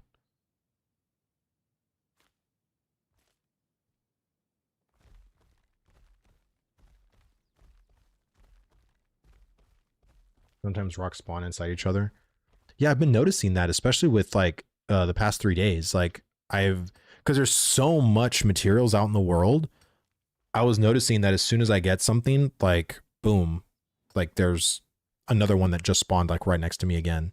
And again, without static rarity being a thing, right? Like it kind of makes sense, but it's like, man, like can't we not just spawn shit so quickly, you know? Dark Thunder, thank you so much for the sub, brother. Thank you, thank you, thank you. Hope you're enjoying the stream so far, man. You can always pet Hella Grim at the Grim event. Oh, that's true. Actually, I need to do that, to be honest with you, because my destiny is missing. Where is it? I gotta hunt 5 carcasses, and I only have 3 out of 5. So, and I gotta also, of course, this I'll do for sure. Process materials into food 10 times. Process, raise to apprentice.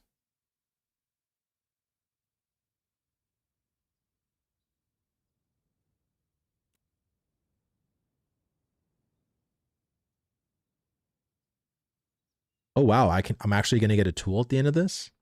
Please tell me it's a better tool than the uncommon novice tool. Let me see. Hey, mate, saw you for the first time in the recent interview. Appreciate your positive and constructive angle. Hope you go far. Thank you, Dark. I really appreciate that, man. Yeah, I mean, I just want the game to succeed. I'm a MMO veteran of like 20 years. I played World of Warcraft for a long time.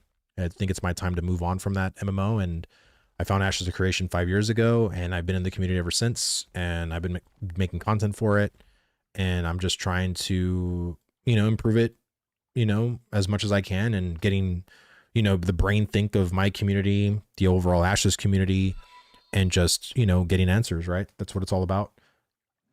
Matt Trojan, thank you so much for the sub, brother. Thank you, thank you, thank you.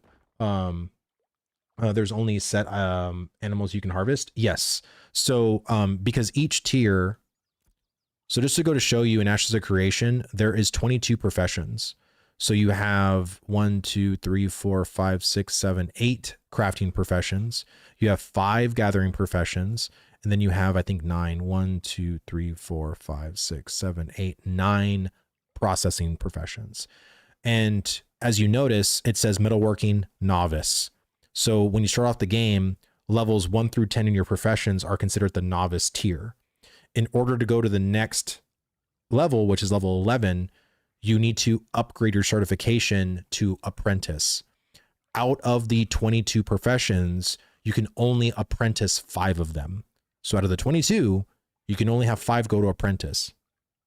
Once you upgrade to apprentice, out of those 5, once you get to level 20, you can only promote 4.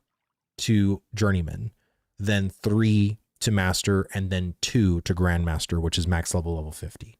Like that's the whole thing to it. So within the novice tier, there's only so many animals that are tameable, because there will be some animals that you'll see that say requires apprentice certification, you know, or journeyman certification. So yeah, that's basically it. What are the biggest guilds on your server, and do they have a guild on other servers? Everyone just got teleported again. Wait, really? I would say the big guilds on my server currently. Mohammed, dude, thank you so much for the sub, brother. Thank you. Hope you're enjoying the stream, dude. There's Axiom, which is a pretty big guild. Let me see what other guilds that I see. I mean, I feel like our guild's pretty big. I mean, we're big in Discord. In game, I think we're still like under 50 people playing, because a lot of people in our guild just don't want to play the alpha, right? They want to wait till the launch game. But feeling rich with 5 gold right now, brother. That is rich. Nah, you're banking. You're banking. Yeah,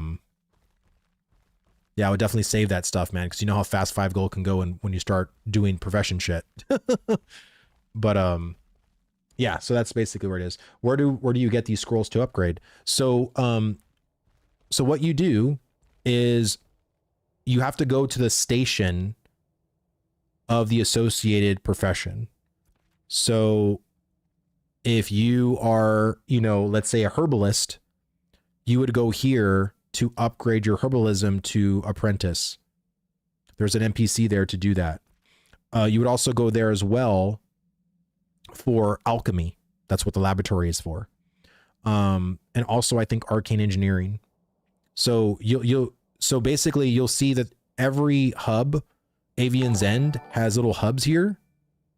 And each of those hubs, you'll see it. You'll see like, oh, okay, this is the smithy and woodsmithing, right? So this one has like the armor smithing, the weapon smithing, the metal working, and then also like the lumber stuff, right?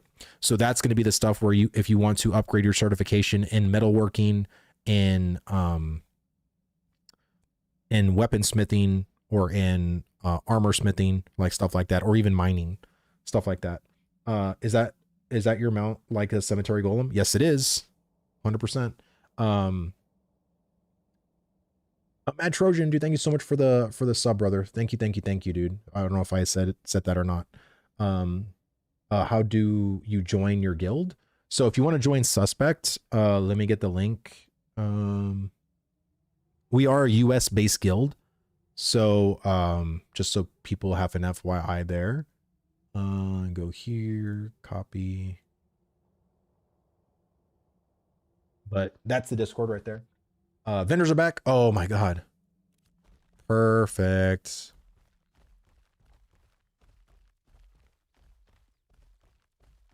Let's go back and do it. Let me see. Did I miss anything? So yeah, and the scrolls right now don't technically cost anything to upgrade. But this is a good example here. So as like a novice herbalist, I can gather snowdrops. But this right here is a giant bluebell. I can't cut it unless I have the required apprentice certification. And not only do I need the certification to cut this bluebell, I also need the apprentice sickle.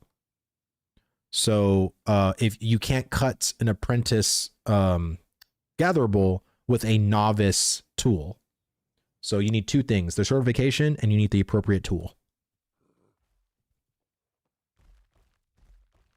Hope that wasn't too confusing. Because like I said, this game is very, very involved in all the things you have to do. So let me go back here and please, God, let there be a bench. And yes, yes, I see. And I can also repair too. So just to show you what I'm talking about. Oh, okay. I was like, oh, so this is the agricultural supplier. So I talked to you about profession certifications. So I can either upgrade my herbalism, I can upgrade my farming, I can upgrade my my animal husbandry. And then if I go over here, talk to the laboratory manager, I can do my arcane engineering, my alchemy, or my scribing. And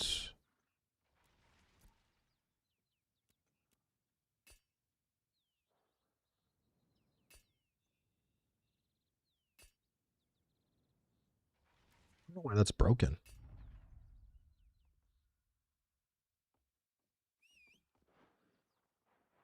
Okay, cool.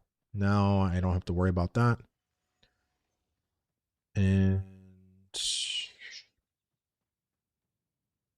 F. And just do a bunch of jewel. Actually, no, we'll just do all the basalt. There we go. Bam.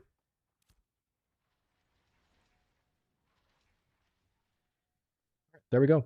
The way this game gets my giblets giblin when I gather a yellow or higher quality item I need is fantastic. Oh, I know. The rarity in this game, even though there's 6 rarities, getting that higher rarity, especially now when you're not dealing with the static rarity anymore, it does feel really good. 100%. Do you know SFan is on our server realm as well? No, SFan is playing on Lineth. That's the server he's playing on. I believe Asmongold was also playing on Lineth too. Let me see. Love that hat, bro. Thank you, dude. I actually was selling this hat last year, but then I took the market off, and I want to like redo my store and potentially find like just a better quality hat.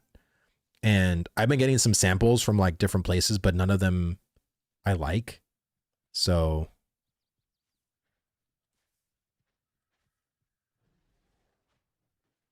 yeah. Thanks, Steven, if you fixed that and you're in this chat. I don't know if Steven's in my chat. I'm pretty sure he's like busy dealing with like a bunch of other shit. You know what I mean?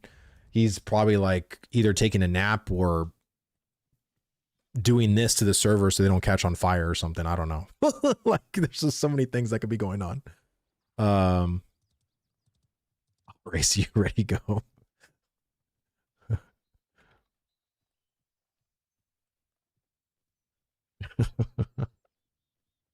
Steven said he was in a 9-hour war room call last night on Dusty stream.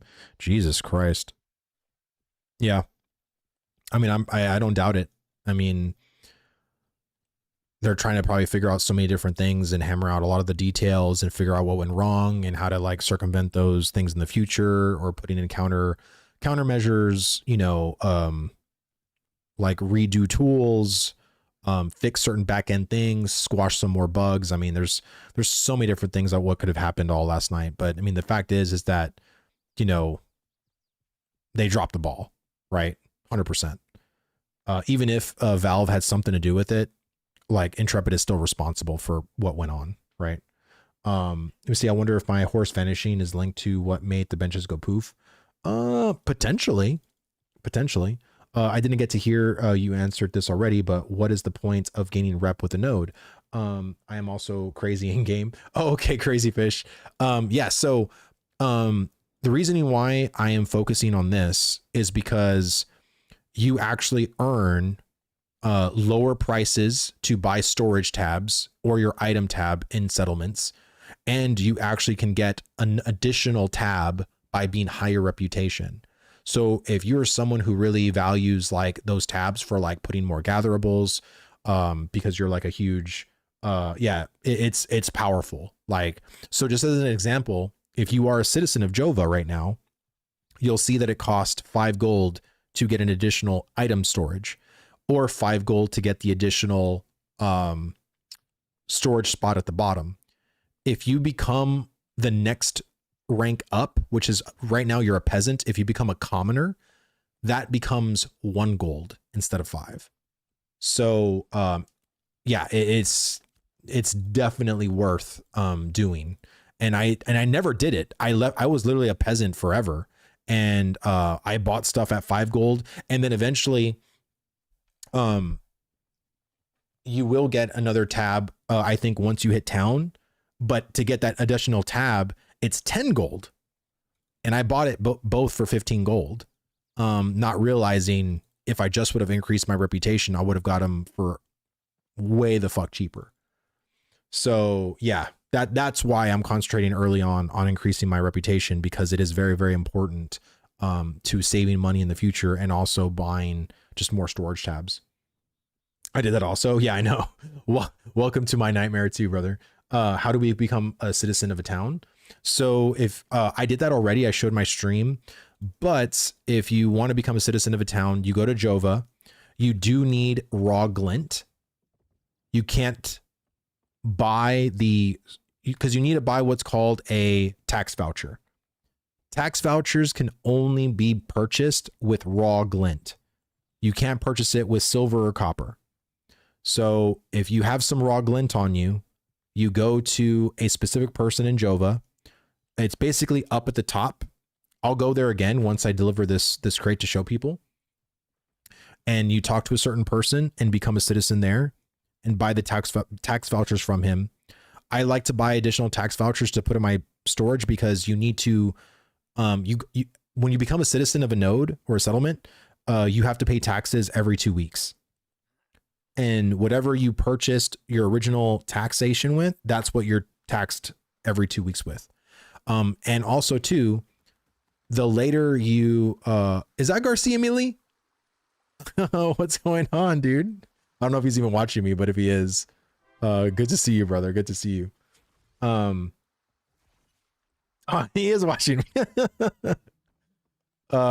Yeah. So that's how you basically become a citizen of a node. FYI, I sold all my glints, but it was just dog glint. So yeah, and you can go kill some mobs. Like it's, Jova just hit stage 3, like 18% ago. I bought the tax voucher for only like, what was it? 6, common glint, like 6 of these. So it was super duper cheap. So I would definitely go and, excuse me.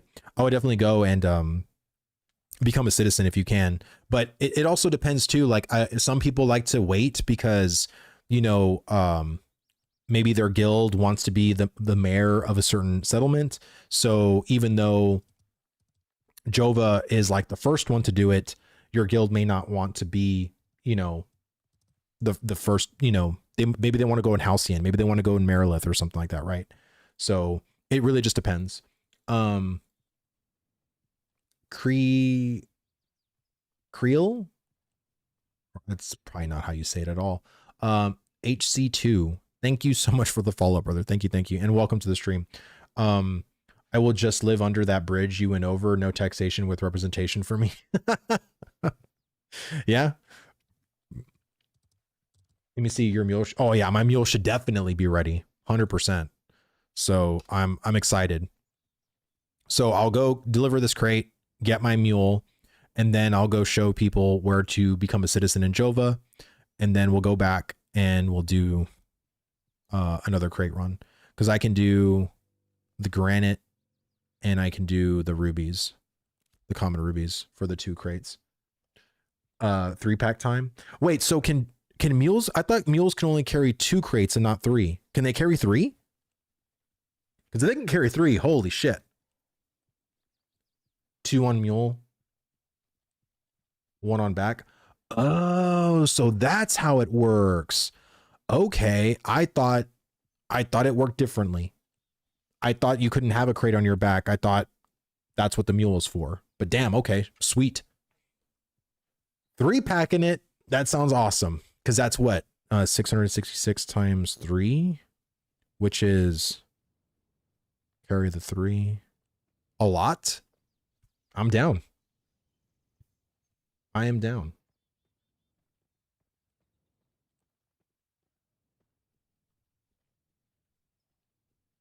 All right. Hopefully I don't go in there and everything just breaks, because that's usually my luck with this stuff. That scares the shit out of me every time. Always scares the shit out of me. I'm like, oh my God. I'm going to be thrown out into the server, into the void, into the nothingness. Oh.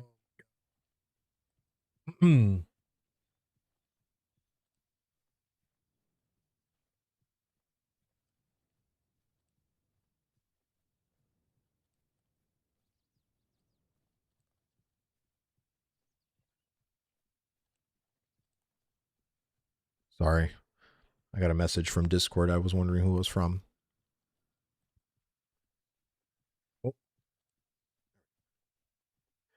Oh man, chat. What a day. Was that Exalted? We see them in a bit. This is beta or alpha? Alpha. Beta probably won't happen until either December of next year or even January of the following. It just depends. Like, mind you, I know Steven made that tweet, but Steven, for people that are in the Ashes community know this, there's been many times where, Steven said, oh, this particular feature, this particular thing is coming out, in X month, or, this milestone or next milestone. I would say that if you truly try to keep Steven's word as gospel, you'll constantly be disappointed. So, because shit changes, stuff gets delayed. We were supposed to have our huge economy update in May, and lo and behold, we didn't get it till the end of September. So, just to show you like how stuff can be delayed from just one system, not to mention a whole ass game. So, Steven's time doesn't obey natural time. Yeah, for sure. I mean, it's like you can't you can't predict like what's going to happen. Like stuff going wrong, things can go awry in the back end. Like there's so many different possibilities of issues that can arise. And so like if everything goes according to plan, this should be when we do this thing. But most of the time, it's in game dev, stuff never goes according to plan. So it just, is what it is. Cat greater than dog. I'm more of a dog person personally. I have a crazy story. So when I was 6 years old, I had to get a rabies shot because, I play in the backyard a lot, and, we had an alley in the back of my backyard, and our backyard was very open. And I remember, there was a cat, and, I was, little. I wanted to go pet the cat, and the cat attacked me and bit me multiple times. It bit this part of my finger clean off. And my mom and dad didn't do anything, but I got super sick the next day, took me to the doctor. They did blood tests, found out that I got rabies. And then I had to go to the hospital and get a shot underneath my belly button. And ever since then, I've hated cats. So, never really been much of a cat person. But I mean, I don't mind cats now, but I used to hate cats. Cats just kind of like, you're neutral to me. Let me see. How do you make the survey pylons work, like fishing, etc.? They don't seem to be able to be activated. I haven't really done pylons, but usually it's just a plug and play. Like you just drop it on the floor and it does its thing. But pylons, I think right now are in a weird state because they're being completely reiterated on. So, let me see, man. I love you. Haha. You reply to people. Most streamers don't even bother. Well, yeah, man. I mean, that's the whole point, like, of streaming, right? Is to like engage with your community that's watching you, right? If you can't do that, are you really a streamer? You know what I mean? Like, I think it depends too, right? Because some streamers put on a show, and I have a show too. I have a podcast, and usually during that podcast, I don't engage with my chat because I'm trying to engage with the person that I brought on. But when it's just me by myself, I don't think there's any reason not to, right? I mean, I think that's the whole point. Damn, that's a crazy story. Yeah, I know. It was very, very traumatic because that shot, not only was it long, like I was a very skinny kid. So when I saw that needle, and of course, most small boys don't like shots, like it fucking hurt like that. I remember that pain very clearly. I don't blame you. Where can I get the herbalism certificate? So if you want to get the herbalism certificate, you just got to go to Avian's End here, or I'm sorry, here. And there should be a vendor there located literally right here. And you just talk to him and he'll say, you want to promote a certification, and just say, promote my herbalism certification. If this is not close to you, if you're close to Briarmore Farms, let me see. I believe.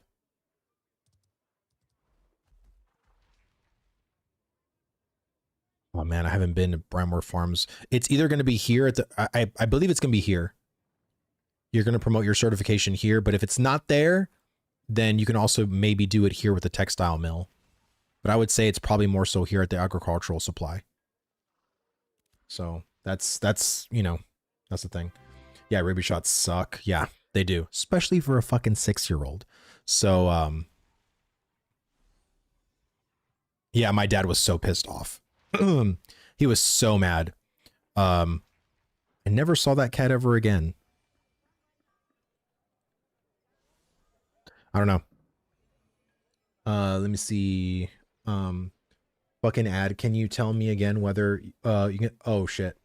Did you not hear me the first time? Okay, so you're either gonna get the certification. I don't know where you are in the Riverlands, but there's 2 spots. So you either can go here at the agricultural supply, near Avian's End, or you can go here to Briarmore Farms if you're closer over here to the agricultural supply here. So either one or the other. Thanks for all the tips, by the way. I'm outie like the workbenches poof. All right, thank you so much, Jackalope. Thank you for following, and you know, hope you enjoyed the stream as well. Have a great day. Cat went to sleep, probably. Because I know my mom called like the services or whatever, the people that report like animals that are rabid and shit. But yeah, and then of course this was like, that sucked. Healing that hand really sucks. Healing your hand as a kid because you can't do anything, and you're constantly being bandaged. Not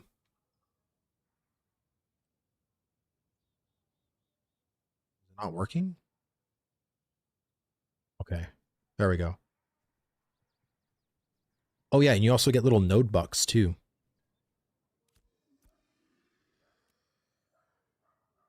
And these you can spend on things from the settlement vendor.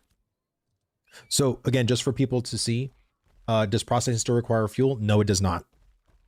It doesn't require fuel at all at any apprentice stage, or any novice, apprentice, journeyman doesn't require fuel. It's just gone. They remove fuel in general. So in Jova, you're gonna have to go up here all the way to the top. Best change ever. Yeah, I kind of wish they'd just slash the processing fee too. I didn't mind fuel too much.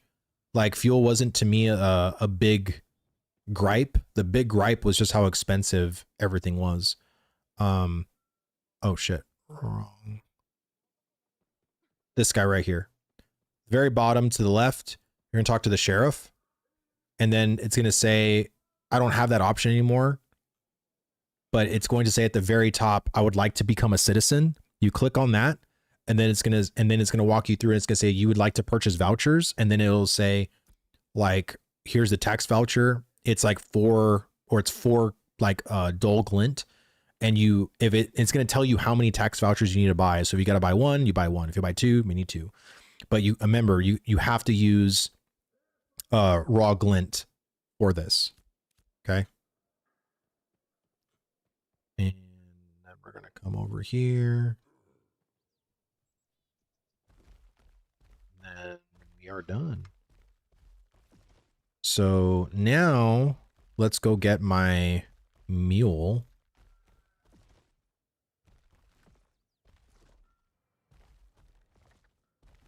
Oh, probably gonna set my...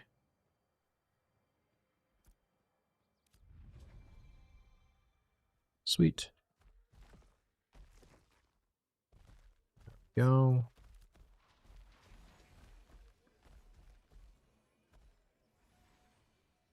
Animal husbandry. Claim.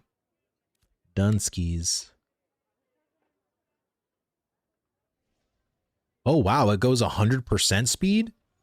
Bro, we're going to be flying. All right. So if a car is 3, so that's 1, 2, 3. Okay.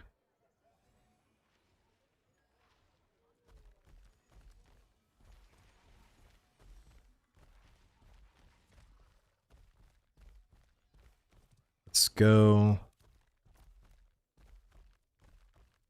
Man, this is going to go real fast. And it's like I said, for 1 day's worth of work will literally be life changing. Because I said, even being a commoner is just so much better than being a peasant. And of course, you get more perks as you keep going through the ranks, but it definitely does help for sure. Oh man, I'm freaking starving.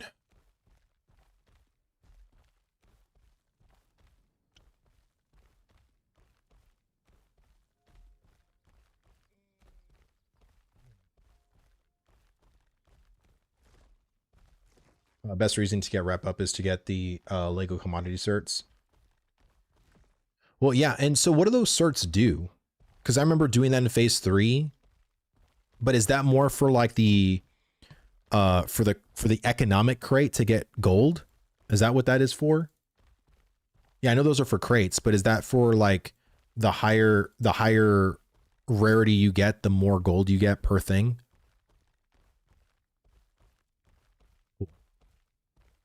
I figured it was something like that.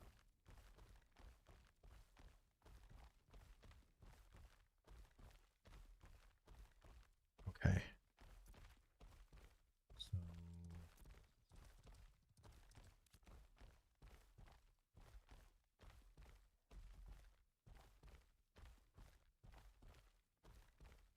Some editor took Steven's sandals and they're all getting wiped to make an example.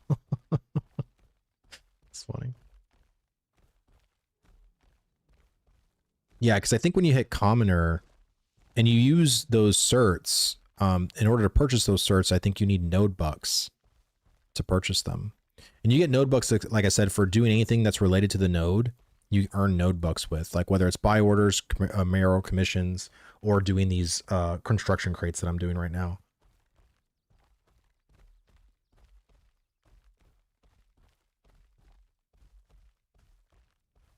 Hey, where do I buy a fishing pole?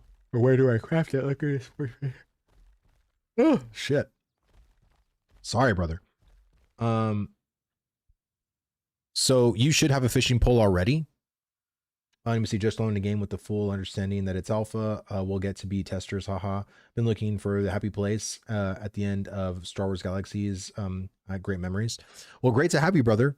Like I said, welcome to the Ashes community. I mean, like I said, as long as you're willing to give feedback and know that this game is very much a work in progress. Yeah, like I said, it's going to be hard, but you know, it is what it is, but we're, you know, great to have you, man. So when it comes to fishing stuff, you should already have a fishing pole. This novice fishing pole that you get, you can automatically sports fish with. So you don't need like a different fishing pole. So you can use this pole for, you know, freshwater, for, you know, whatever you need, right? So, yeah. Yeah, it's broken. Oh, okay. So if it's broken, then you got to go to a vendor, like any vendor, and repair your fishing pole, and it'll go back up to its durability. So just because your fishing pole is broken doesn't mean you have to get another one. It just means you just got to repair it.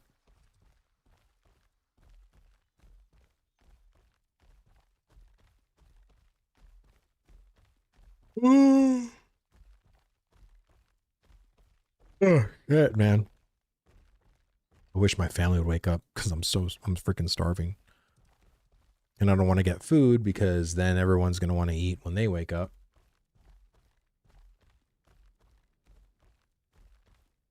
Hello, I'm new to the game. Quick question and happy Saturday to you, sir.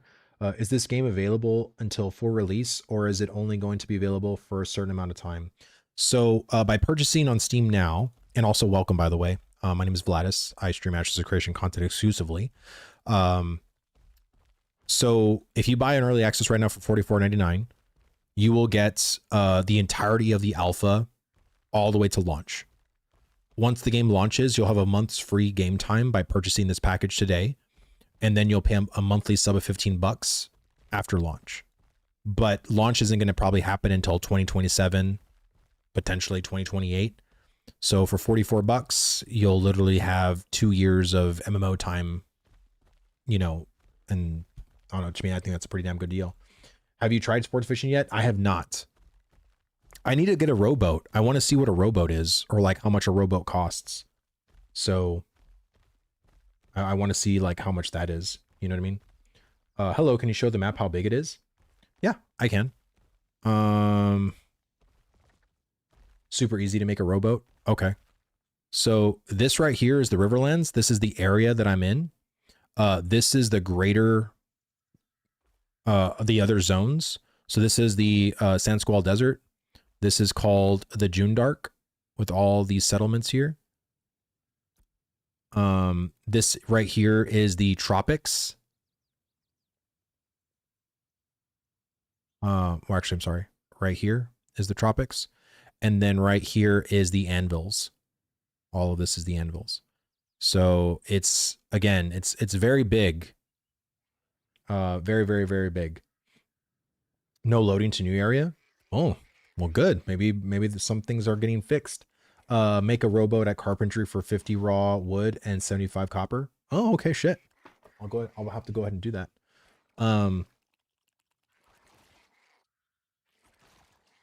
You see, it's cheap. 50 logs of any kind for a rowboat. I'm figuring how to make chum. I don't know. Where do you make chum? Like, is that at the food vendor or the cooking vendor or something like that? I mean, I would assume, right?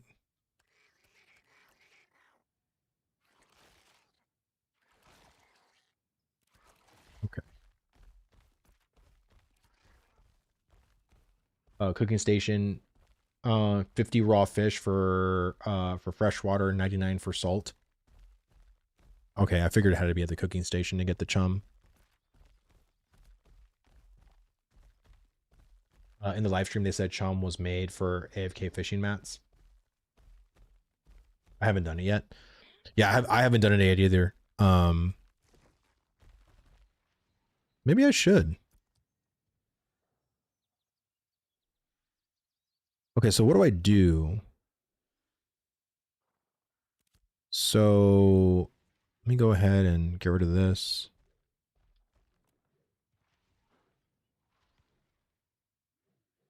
Let's get my mule. Why can't I get my mule? Summoning a mule. Summoning a mule will end PvP protection. Well, I'm don't have PvP protection anyway because I'm level 10. I'm just curious how I would pack my mule. Oh, okay. So I'm guessing I got to do this one at a time. Oh, I lose it at 11? Oh, okay.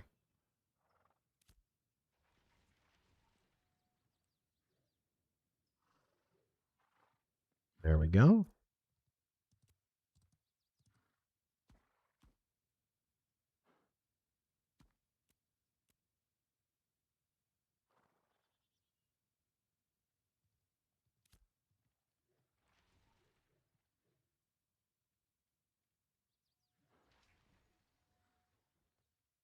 Storage is full.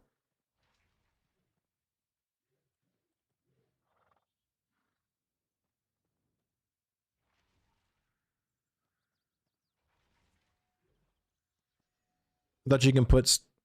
So wait, you can only put one?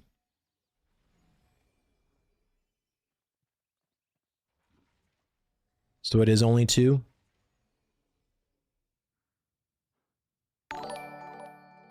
Oh, it needs to be an apprenticed mule for two. Okay. Well, still two is really good. Tom Tusoku, thank you so much for the sub, brother. Thank you, thank you, thank you. Hope you're enjoying the stream, man. I mean, two is still good. And this is probably a faster amount in general. Like, look at that. Compared to the person riding the horse. Yeah, this is way better.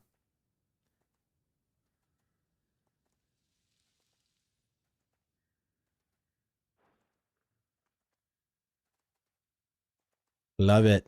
Love it. Love it. Love it. Food vendor at Avian's End. Okay. Is it true that you'll get dungeons, guild, and the economy is controlled by the player? So in a sense, right now stuff is semi-controlled by the player. So when it comes to like how the nodes level based off of the ZOI and the players doing things in that specific ZOI.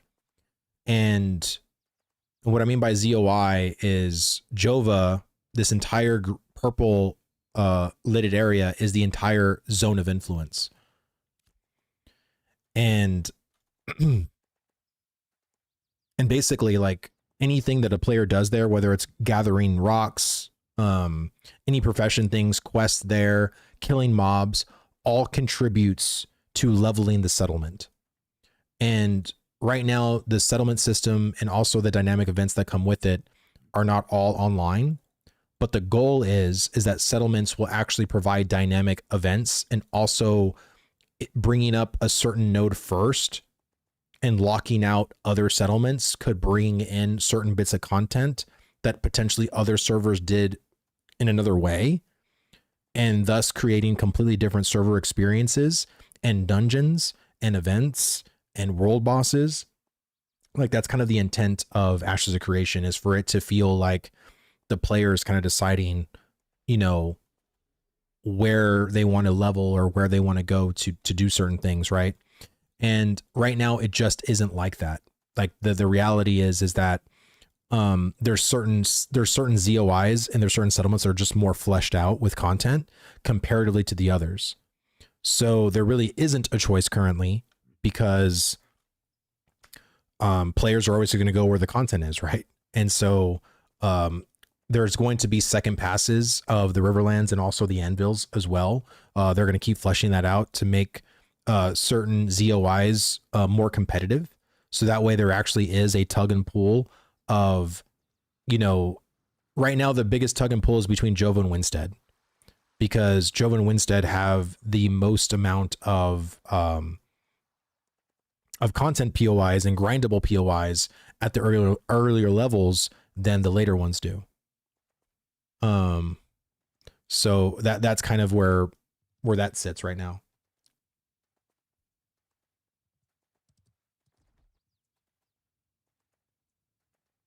Every time I see that, I think of Baba. Vroom, vroom. Sprint. I'm beating you. And this is way better than walking them.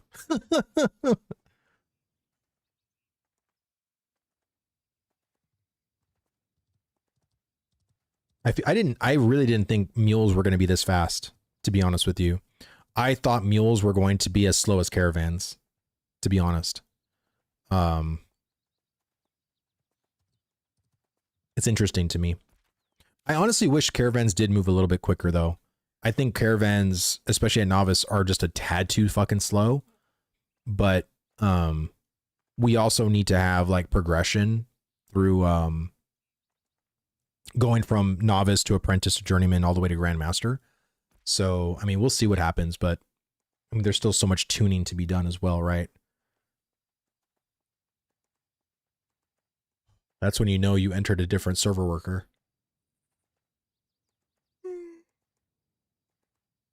Man.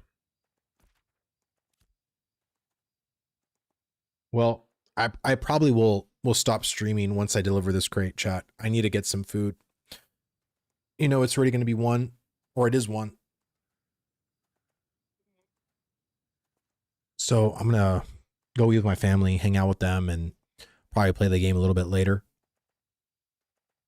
Yeah, obtain nourishment. That's right. But thank God I got the...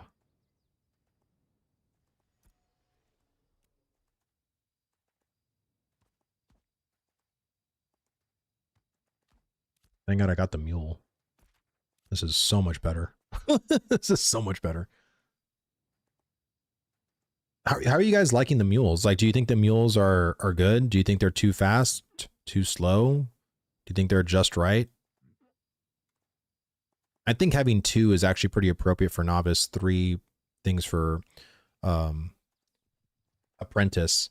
But a base novice caravan, doesn't it give you 4 slots?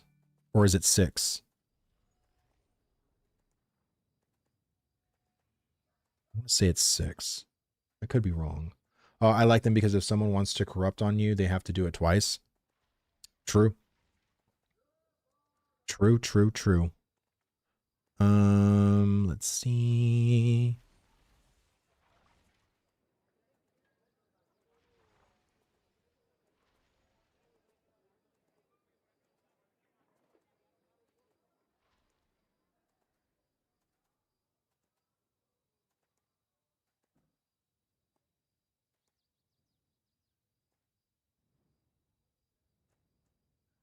Okay.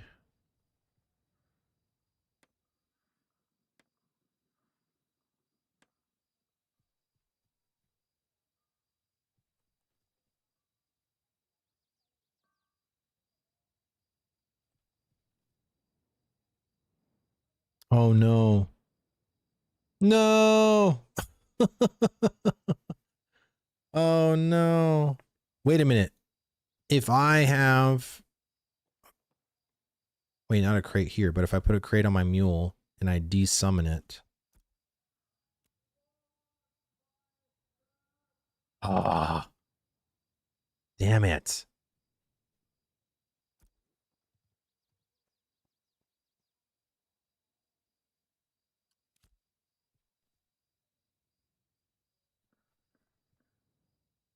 So once I have a crate, I can't unpack it, right? Can I join your guild? Yeah, man. This is the, wait, is that the guild suspect? Hold on, don't click on that one.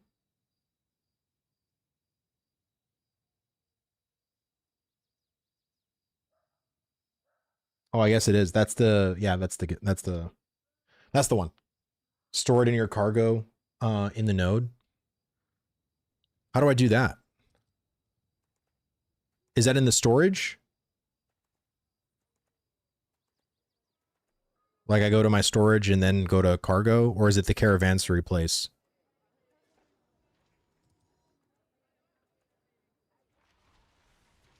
I'm on Shoal.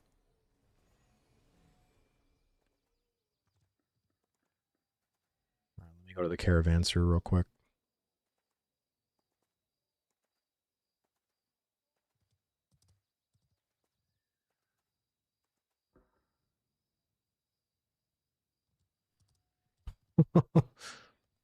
Okay.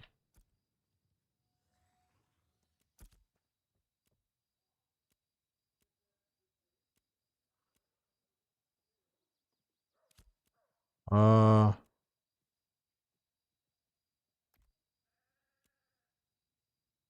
I don't see a storage spot. Do I gotta purchase a caravan first in order to unlock the storage? Try storage then.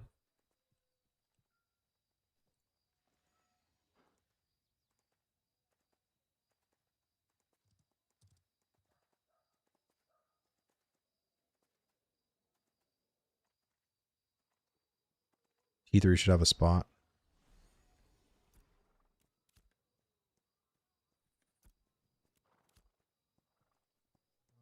See, thanks for the stream. Fully enjoy. We'll try to log in game shortly at 97% now. Sweet, brother. See, I don't see I don't see a cargo place. So I can't even put, this should be an item.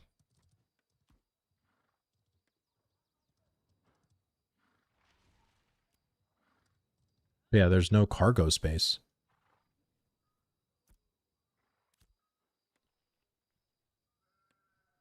I mean, well, at the end of the day, it ain't a big deal.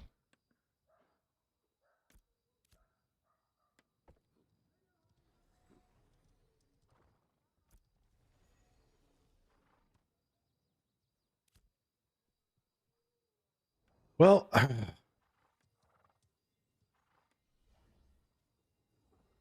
guys, thank you guys so much for watching, hanging out with me. I really, really appreciate it. It's been quite a morning. Oh, Lucy, how did you get such a nice looking set? I got it back when my pre-order package in August of 2021. So that's why I look so nice and snazzy. But let's see who is currently streaming right now. Oh, look, Wick Willow streaming. He's doing sports fishing stuff. He's actually one of the best clerics that I know. So I'll go ahead and raid over to him for people that want to go watch him. He's also doing he's also doing the muling too. So all right, guys, thank you all so much. I'll see you guys later, hopefully tomorrow. Peace.